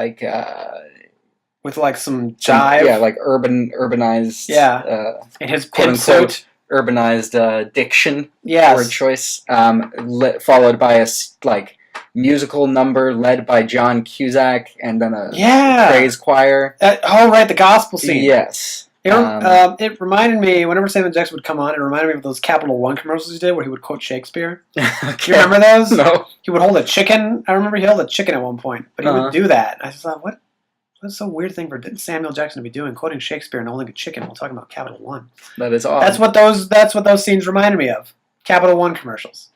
Maybe he might have directed them. He might have directed them. Spike Lee? He might have. That wouldn't be surprising. Either him or Jonathan Glazer. He's done a lot of commercial work and music videos and stuff. It was either him or the guy who directed Under the Skin. Okay. One or the other. Very desperate directors. Yeah. Both interesting people. Not really. Interesting work. Sure. Jonathan Glazer's kind of a boring Scottish guy. But Under the Skin was good. Oh, Under the Skin was great. Yeah. So that's I guess issue number one is tonal dissonance. Tonal dissonance, and just got it down to a science. If your goal, as he so often spoke out in interviews, is to awake the Chicago community to the real reality of the problem in front of them. Yeah. I would think it would be an obvious point that doing a comedy, especially a musical comedy, is not the best way to do that. The only reason I can think of, and again, this is cynical me, and especially cynical in light of other creative borrowing the man seems to have done in his past career. The only reason I can think that a musical comedy would make sense to him is because Empire was the hit TV show #1 at the time. Yeah. A musical comedy set in Chicago with some actual emotional range that felt natural and organic. So Spike Lee was ripping off Empire, is what you're saying. Yeah, essentially that he chose the format of his content. It's almost as if you're saying Spike Lee is a creative hack. Spike Lee looks in my cynical and completely racist. Okay, in my I don't have anything to back it up beyond what I've laid out here. It seems to me like he looks for whatever is the trending thing of the time. Yeah. It's I guess I'll do that, but I'll Spike Lee the shit out of it. Did I ever tell you about the person who I worked with at IT? We would make fun of him about Spike Lee? No. Oh, okay. So this is a little aside, but I'll again, I haven't talked about my time at IT. That's a whole other episode we'll do another time. Another episode about our time at Columbia, another episode about our time at IT. But one specific incident, so that was funny at IT, was I had a friend, who's still a friend of mine, who worked at IT with me, and he hated Spike Lee. Whenever he'd bring him up, he'd say, he'd say, man, fuck Spike Lee. Fuck Spike Lee. And I'd say, well, why? What do you got a problem? And he wouldn't explain. He would just say, just fuck him. He's an ass. I don't like him. I don't like Spike Lee. Just doesn't like him. Uh-huh. And so we made a joke, me and one of the bosses, or he made the joke originally. I don't know who originally made the joke, but someone made the joke originally that the reason why this guy was so pissed about Spike Lee was that his mom had sex with him. Yeah, that'll piss you off. And then maybe, you don't know, maybe Spike Lee's your dad. You don't know that guy. You don't know, maybe. So we would just, whenever he'd get mad, we'd just say, oh, you're just mad because your mom fucked Spike Lee. That's mean. That's right. It was funny. It was funny. It was funny. Did he take kindly to the joke? Or? Well, he didn't. He never got that angry. He would just say, "Hey man, hey man." Mom didn't fuck Spike Lee. My mom didn't fuck Spike Lee. It didn't happen. He didn't joke about it the way we did. That's for sure. See. I thought that was. He did funny. not take it. I thought it was so funny. I thought, wow, what? To this day, I wonder. And I try to ask him, but he will still say the same thing. I wonder what did Spike Lee do to you specifically? Because when he describes it, it sounds so personal. So personal. When you just hear him say personal it, offense. Like, Sure. what offense did he commit to, other than potentially fucking your mom? which is pretty upsetting thing. Yeah, maybe she did. Maybe who knows? Maybe she did. You never know. If he's listening to this right now, we need an answer. Did Spike Lee fuck your mom? The world needs to know. You know who you are. The world needs to know. All right. What are you looking So my at? second problem. Oh, you have another one. Oh, I can't wait. Is it geography? Yes, it's geographically based. Ah. My second problem with He's looking at a map of Chicago right now. I can't wait to see where he's going. I am. My second problem, which is based on the same argument as the first argument against the movie Chirac, brought to us by Spike Lee, is this. If, again, you're claiming that your goal here is to speak to the people of Southside Chicago, Englewood more specifically, since that's where the film is primarily set. Yeah. And you're hoping to do this through your theatrically released film through a internet video company. Not that like it's impossible for for people to get around the city. Sure. But the nearest operational movie theater to the neighborhood of Englewood is about 8 miles. There are no movie theaters in the community that you are trying to reach and speak to with your theatrically released film. Uh-huh. That's problem number 2 I have with your assertions, Mr. Lee's assertions about his intent with Chirac. I see. I guess I just also got really pissed off at the end when Samuel L. Jackson's speaking directly to the city of Chicago, as if again just I guess. Well, what should we do? Okay, tell us, Sam. Where's your authority? Well, because obviously that's essentially Spike Lee talking to these. Yeah, Spike. Where's your authority? Samuel Jackson is an avatar. Yes, a stand-in for Spike a mouthpiece, Lee. A mouthpiece, if you will. Yeah. In much the same way that Woody Allen is a mouthpiece for Woody Allen in Woody Allen movies. It's true. Although not really. It's true. I think it's true. I think Woody Allen's a better writer and director. He is a better writer. We could talk. I wonder how people in New York feel about Spike Lee. That's a good question. I wonder because he is a very notoriously New York kind of guy. Very associated. So, do people think highly of the guy? Is he as controversial there as he is anywhere else? Do people not really think about him? They just maybe take him for granted. So, yeah, Spike Lee, he kind of hangs around a lot. He just goes to people on the street and says, "Man, you got the wrong kind of Nikes." And then they just say, "Oh, leave me alone, crazy person." Sorry, I'm just trying. Leave me alone, Spike Lee. I'm just trying to get home. It's a long day at the Cheesecake Factory. Yeah, exactly. It was a long day at the Cheesecake Factory. Leave me alone. In the words of Chance the Rapper, though, if you've never seen anybody die here and you've never lived here, where do you get the authority? Oh, which was his response to Chirac. Oh, was it? Mm-hmm. Oh, wow. He was mad at Spike Lee. And Spike Lee's response was, "Yeah, well, your dad just kissed his ass to Rahm Emanuel, so that's why you're mad." Wow. So he insulted Chance the Rapper? There's a brief little feud between Spike Lee and Chance the Rapper. We know what side we're going to take. Chicago and New York. The talented rapper versus the hack and filmmaker? Exactly. Which side are we going to take? Oh, regardless of who's the hometown hero. The man who releases his music for free addressing violence in his own community, or the guy from New York who made the film that could not be... my whole thing. Blah, blah, blah, blah, woo-wop, bam, and so on. Dicky jib. Yada, yada, yada. Instead of yada-yadaing sex, we're yada-yadaing racial prejudice. Uh-huh. Wow. It is funny how, different cultures have their own, word for, fill-in words.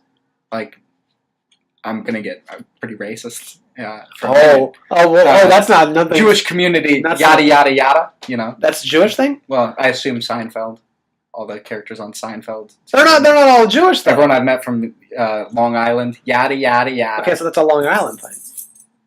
Are they all in Long Island? No. Seinfeld? No, they're in Manhattan. So now who's discriminating? Well, people say yada yada here. All right, we'll say well-to-do people in New York, yada, yada, yada. What? No. Where are you getting this? Where are you getting this, Isaac? I told you. People say yada yada everywhere. I've never heard it outside of those contexts. Okay, I've heard people here say it, though. Sure, but I feel like that's a side effect of Seinfeld. I don't know that it is. I think that was a common... I'll drop my point. Yeah, you're racist fuck. All right. You drop your point. Drop my point. This is the episode where I keep calling Isaac a racist. Yeah, it's not good for my self-worth. Well, don't worry. Apparently, I'm a misogynist. It's not good for my self-worth. What a comfortable pair we are. A misogynist and a racist. We should probably cut the show off at this point. We should really start on sitcom. We could get picked up by Fox. I hope you're listening, Fox. Please give us a show. That is another interesting thing. Is like how many like relatively inarguable like public villains and like dirtbags end up as like their second career as correspondents on Fox News. The two examples that come to mind are Mark Furman from the O.J. Simpson trial, who is a correspondent on Fox News, and Oliver North, who was essentially convicted of treason during the Reagan administration because of the Iran-Contra. And he's a correspondent on Fox News. It's just an interesting thing something to about think Fox. about. Well, something about Fox News. I don't know what it is. If you're applying to be a correspondent, unless you have like a criminal history on like a high Fox News is like the opposite. Fox News is like the opposite of jury duty. Where you go to jury duty and you say, "Yeah, I hate chinks," to get out of it. You go to Fox News in an interview and say, "I hate chinks," you're hired. If they say, "Do you hate chinks?" you say no, and they're like, "Oh, sorry, I just don't think you fit in with our culture." Yeah, you gotta really hate the chinks. And also, you have to call them that. Or the Chinaman. You can't call them anything else. Or maybe... Which apparently is like has a different mening here. What do you mean here, depending... In Chicago specifically. There's a Chicago definition of Chinaman. Versus in Colorado? Which is versus like the rest of the country. Well, okay, tell me what the two are, because I've only... Chinaman, obviously the racial slur. Right. Apparently it has a second meaning here of like mentor who like jump starts your career. Really? Yes. I've never heard it used in that context. I hadn't either until I listened to some people who will not be named a story about the second definition of Chinaman that is apparently specific to Chicago. I've never heard it. Apparently our mayor used it at one point, and everyone got up in arms, and then he explained that he didn't mean it like that. I don't mean like he was a Chinaman. Whoa. Exactly. It's like, I didn't mean some soy sauce spinning. I know that's Japanese, but I don't give a damn. Is it? Who knows where sort of panda hugging motherfucker. I meant the guy who helped launch my career. I can believe Rahm Emanuel said that. After I worked at Arby's and lost a finger because I didn't. Oh yeah, he did lose a finger. Yeah, he lost a finger because he sliced it while working at Arby's, and he didn't go to get it treated because he would have missed his high school prom. Wow. That is the man who is in charge of our city. Well, that is kind of badass. Yeah. That's kind of, if you had told me that story before I didn't vote for him. I've told you my joke about Rahm Emanuel. More about not voting for Rahm Emanuel before, right? Oh yeah, the one that doesn't work. Audio only podcast. Yeah, it's right. Well, no, I can make it work. Okay, so yeah, please explain it to us. Why? Because Rahm Emanuel, or famously, rides the CTA. He doesn't drive. He's got like a driver, obviously, he's the mayor, but he prefers to ride the train. Mm-hmm. Why doesn't Rahm Emanuel drive? Why? Well, he's missing his middle finger. How the hell is he supposed to drive? Oh yeah, because flipping everybody off when you're driving road rage. It's impossible to do. Yeah, exactly. It's a good joke. It is a good. Yeah, well, it works better visually. It works better, if I can just flip you off and you see it. Yeah. It could use some work, but otherwise, I think the idea is a sound work. We'll workshop it. We'll workshop the joke. We'll get back to you next episode. Yeah, we'll contact some friends. We'll put her down in the Laugh Factory. Driving joke. Yeah. So, Inside Man is probably. Would you say is it your favorite Spike Lee movie? Yeah, I'd say so. I mean, I haven't seen all of them. Is there any other one you've seen that you would say is pretty good? I think Do the Right Thing is well made. I don't like it. Actually, funny thing about Do the Right Thing, that's about Spike Lee in general. One of his favorite movies is also one of your favorite movies. Which one is that? You share a favorite movie. What's that? Which is The Third Man. That's a great movie. It's a great movie. I know. It's just, and that's why in that movie there's a lot of Dutch angles because he takes them from the third man. Okay. Trying to make some uneven world of tension. So you're saying another thing he stole? That's I won't count that. That's one. something that Orson Welles once talked about, going on a do. tangent about homage and how he hates homages, and how he's sick of homages in his movies.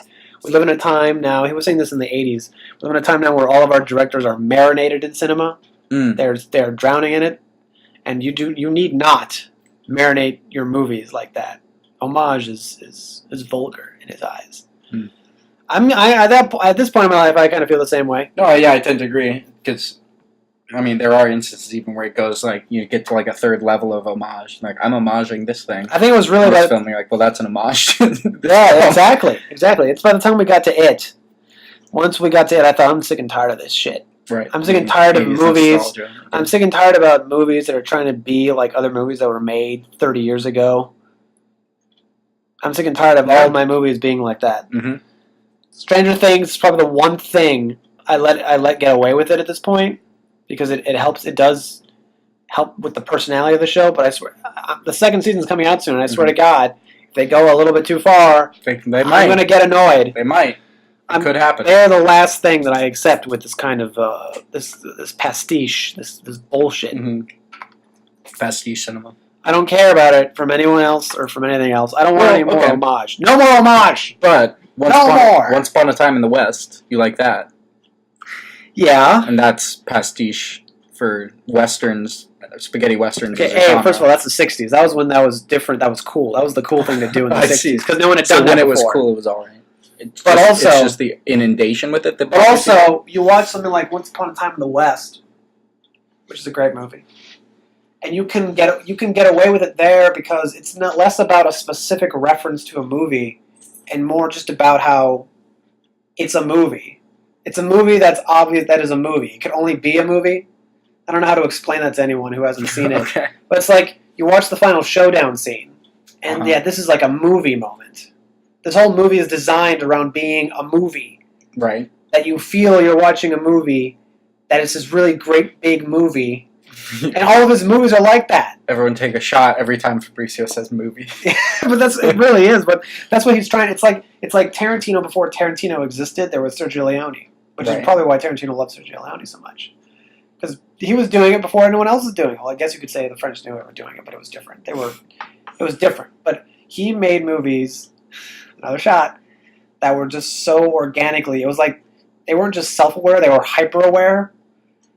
And also, one thing that lets them get away with it is simply that when someone does something for the first time, when they innovate, they tend to do it as well as you can do it. And then when everyone else tries to duplicate it, it's not as good. He's the innovator, so he can get away with it because he knew how to do it. Sure. All right. It's like how most of the great directors would say you shouldn't use too many close-ups because the close-ups are great for dramatic tension, for like specific exclamation to a scene. But for the most part, you shouldn't try and stage with close-ups. Leone loved close-ups. There's so many close-ups in all of his movies. Just close-up of any chance you get. You'll see it in all of his movies. When you think of like the close-ups of Clint Eastwood's face when he's squinting like a motherfucker, those duels between all the other guys, it's just a bunch of close-ups. But he could get away with it because he knew how to do it. So everything is okay, and nothing is okay until it is okay. When someone can do it, then it's okay. Right. And most people cannot do it as well as Leone did it. Don't break the rules until you understand the rules enough to know why you're breaking them. Exactly. And most people, when they homage, they're not as clever or as interesting as Leone was. It's that simple. Fair enough. I'll accept that argument. That's a fair argument. Yeah. Don't attack me on the show, you racist. I will make sure your career doesn't get off the ground.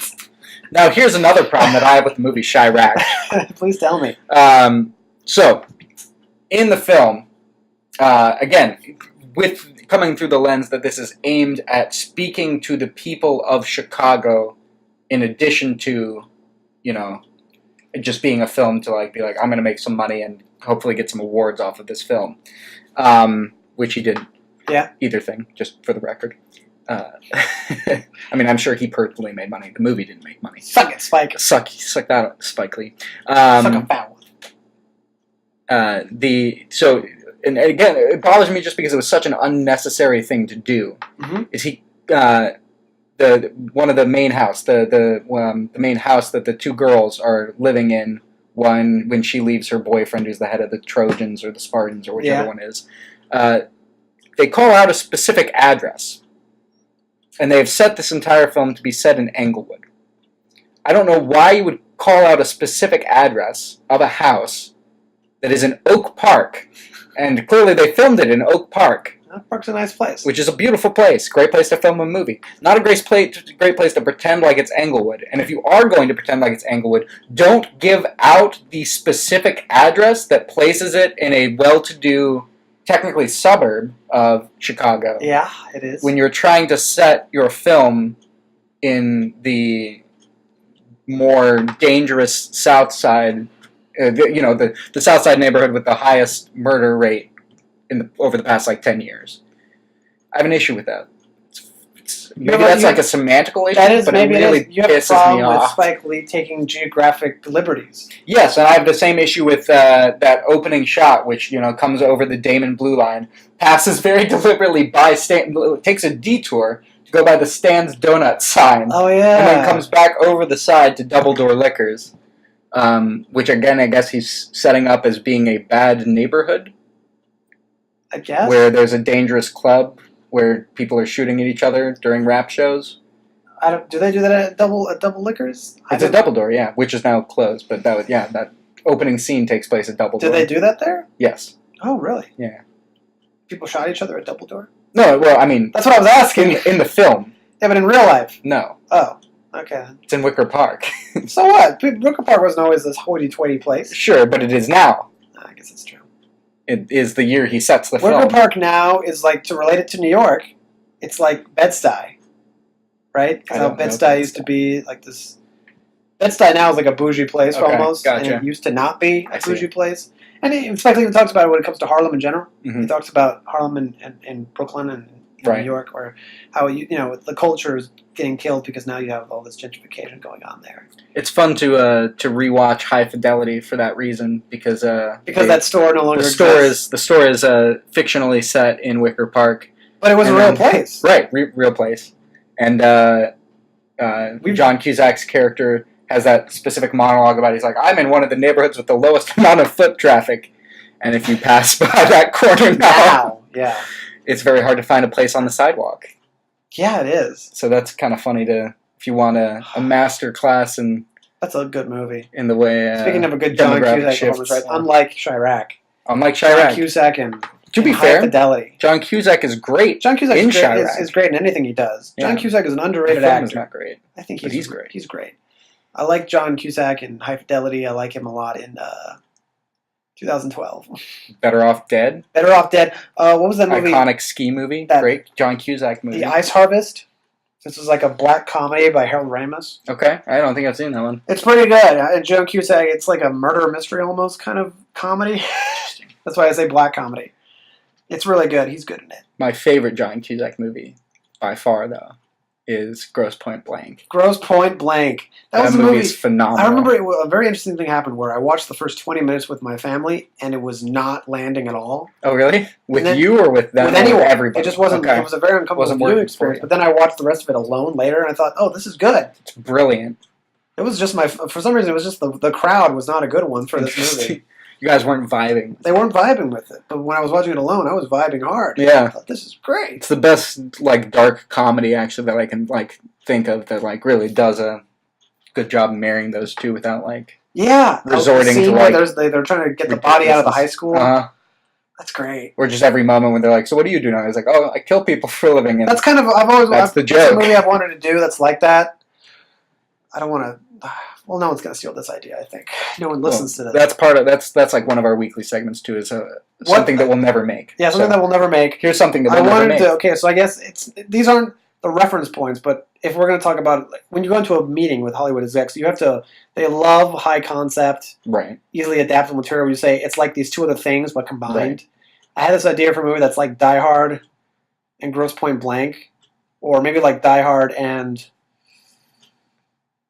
what's the movie? A good movie about or Rami Michelle's high school reunion. Okay. Die Hard and Rami Michelle's high school reunion, where Okay. and Grosse Pointe Blank, where it's about a guy who goes back for his high school reunion, and encounters old friends, and it's almost like a romantic comedy in that way. But then it also becomes about a terrorist attack on the high school reunion because they're looking for someone specific. They're trying to get some specific information or money or something like that. Somebody who's gone on to great things. And so it becomes Die Hard in a high school. Interesting.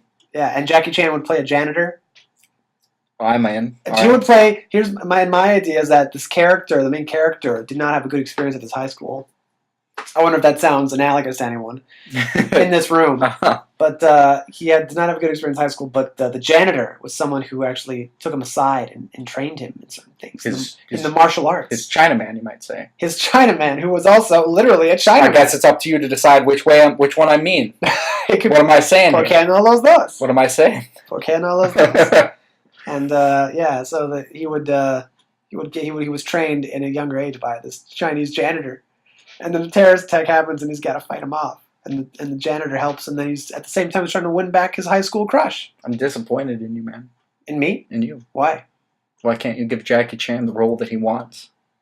Oh no, I have other ideas for movies where he would get the role he wants. Don't worry. But this is like a supporting role. I see. This is not the main role. But you do have an idea for Jackie Chan, where he gets to walk in slow motion on the beach with the girl. Mamma Mia, where he gets to be like Pierce Brosnan. Yes, awesome. I do have that.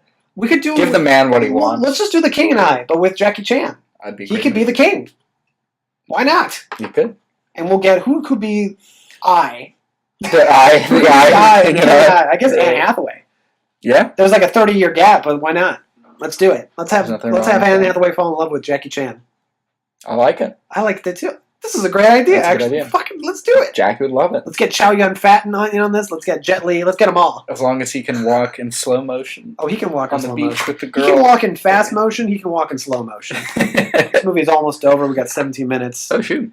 Including the end credits. We've really talked our way through this. We have, yeah. We didn't run out of topics as quickly this time as last time. Speaking of Jackie Chan, I just saw yet another. Did you see The Foreigner? No, I haven't. Have you seen it? No, I want. I got to see it. We should see it. When do you have any time free this week to watch? Let's go Wednesday. Okay, don't say Wednesday and then tell me you can't do it. Let's go Wednesday. Okay, I'm sure you're lying to me. I'll be ready. I'm ready.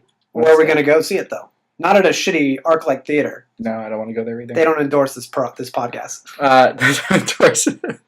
I say, depending on how much time you have, I say we just go to River East and try and watch multiple movies. Okay, I'm good with that. Well, what else is out that we want to see though? Well, let's go to AMC. Let's see what. Now we're just going to go get movie showtimes. Now we're just looking at movie showtimes. Oh, Jigsaw. We'll just look up AMC River East and see what's playing there. All right, I'll do it. I'm sure Blade Runner will still be playing. If you haven't seen that, I have, but I would love to see it. Oh, did you like it? Exceptional. We didn't talk about this.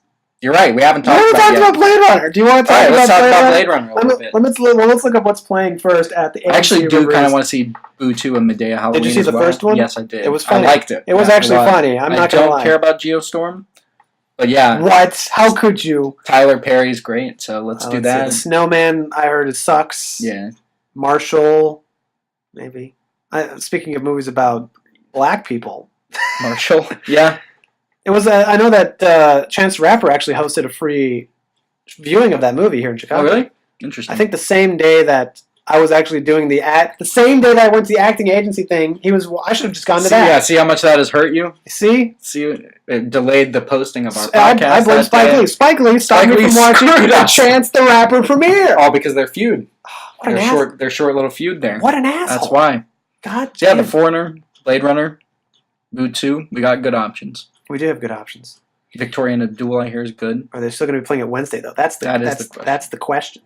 There we go. The Foreigner. Hallelujah. 4:30, 7:20. We got choices. Yeah. Wait, do you have I actually kind of want to see Happy Death Day too, so that works out. You want to see Groundhog Day, but with murder? Yeah. Okay. That's a good talking about like high concept. It's it's a horror version. It's like Halloween meets Groundhog Day. Exactly.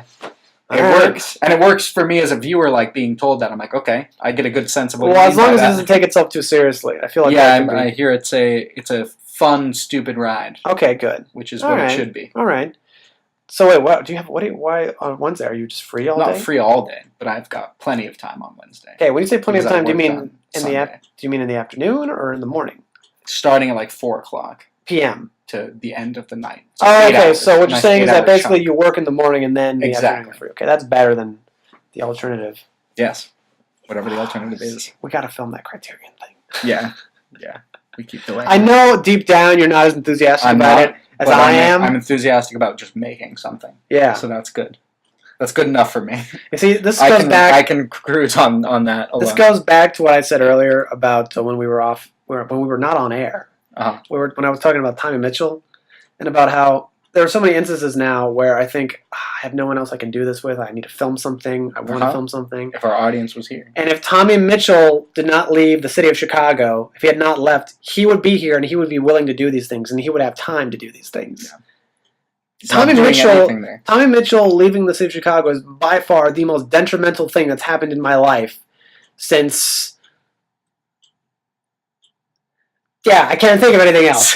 Since I can remember. As far as I can remember, this is the most detrimental thing that's happened to my life, is Tommy Mitchell leaving the city. Yeah, it's been very unhelpful to me, to you. To anyone and everyone. To the city. To the itself. city.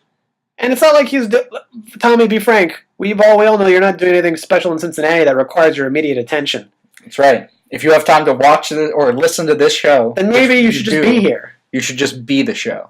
Yeah, maybe you should just be here. You should be the show. And help us film things. And come see The Foreigner. And come see The Foreigner with us. Yeah. Jesus Christ. It really, because by now he should have been in New York, because he's moving to New York. No, I was told like mid to late September. Here we are. Almost in November. Almost to November. And he's not going to move yet until after he goes on a trip to the Vatican. The Vatican. You son of a bitch. So it'll probably be until December. Until he actually Tommy. Until he goes to New York. It's just, I think this is ludicrous. Why move 4 months if you're just...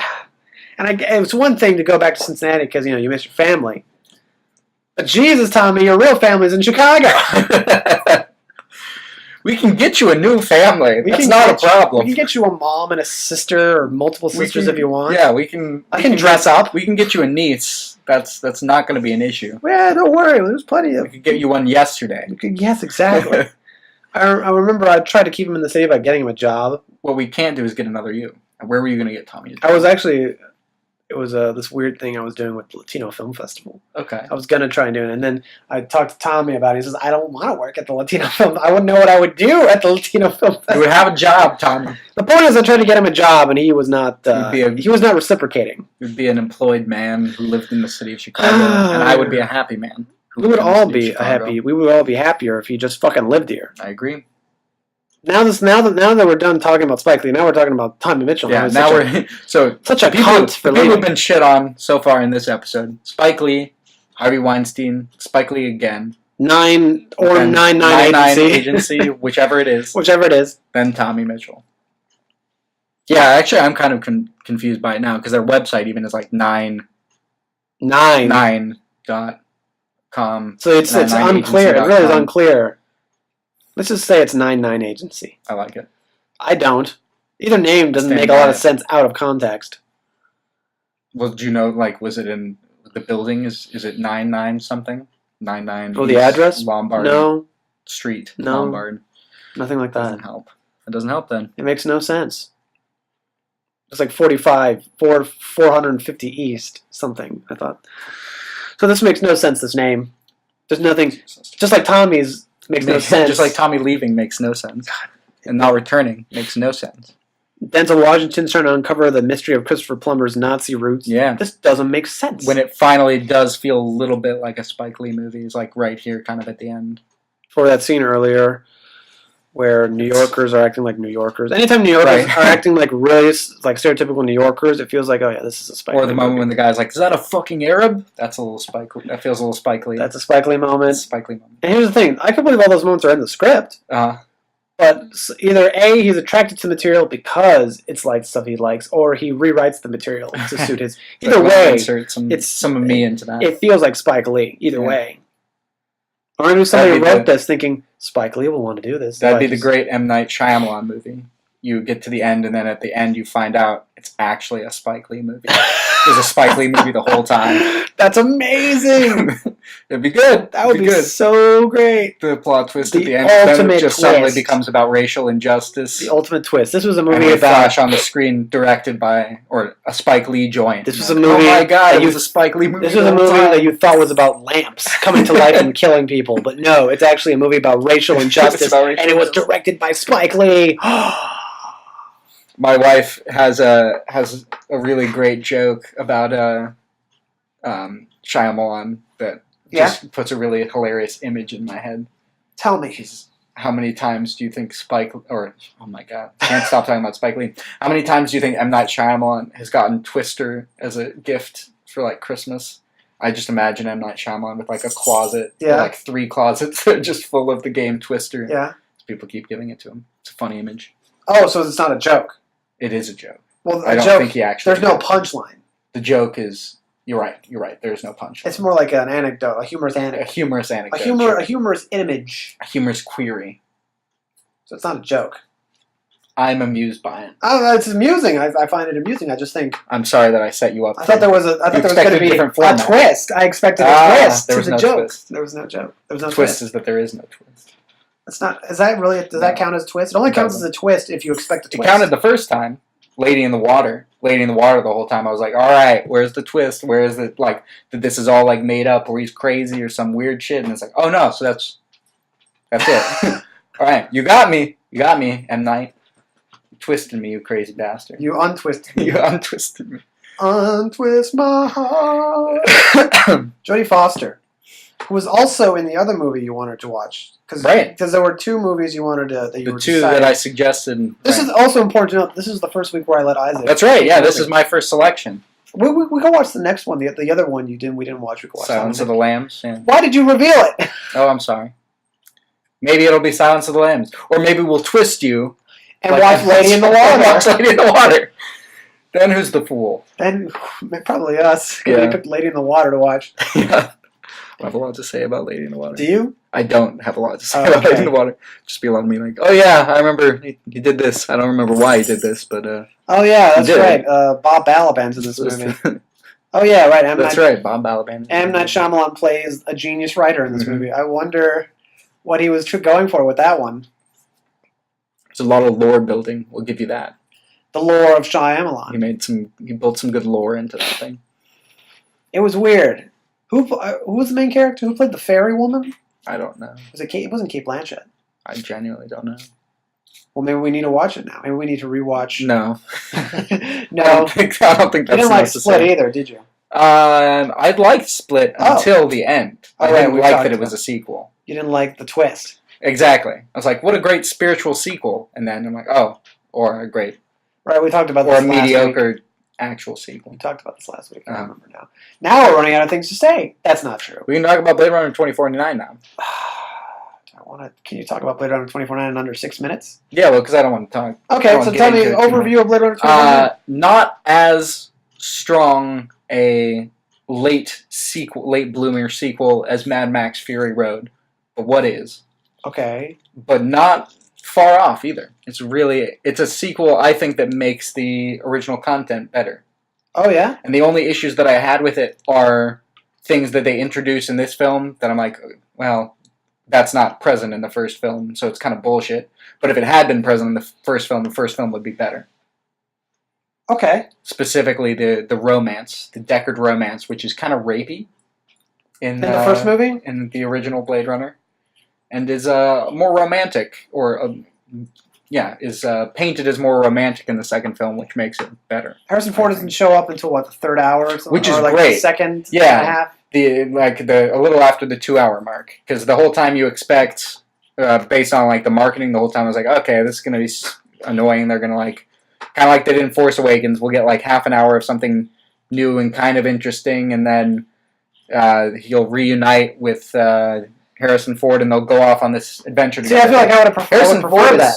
Harrison Ford's kind of like he's an aside for the whole plot. See, I feel like he's a MacGuffin sort of. I feel like I would prefer more Harrison Ford than not. I think it's just the right amount of Harrison Ford, and it's the best return to like an old character. That he's done? Yeah, that of the many returns to old characters. Well, we have to wait for Indiana Jones 5. Yeah, that could be the best one. That could be. I hope it's the best one. You have to think that since they want to do another one, so they want to do him some justice. They want to right the wrongs. They want to right the wrongs of Crystal Skull, which has a few wrongs. Would you say that that's a legitimately bad movie? Yes. But not just bad by standards of being an Indiana Jones movie, but just as a movie, it just doesn't work. It is it has a flawed plot. Okay. That's derivative to a fault. Yeah. Yeah. All right. Well, I guess now we've come to the conclusion of this. Yeah. Singing the subtitle for this one is singing in a foreign language. Well, that's because who's the racist now? Do you remember how the song is like?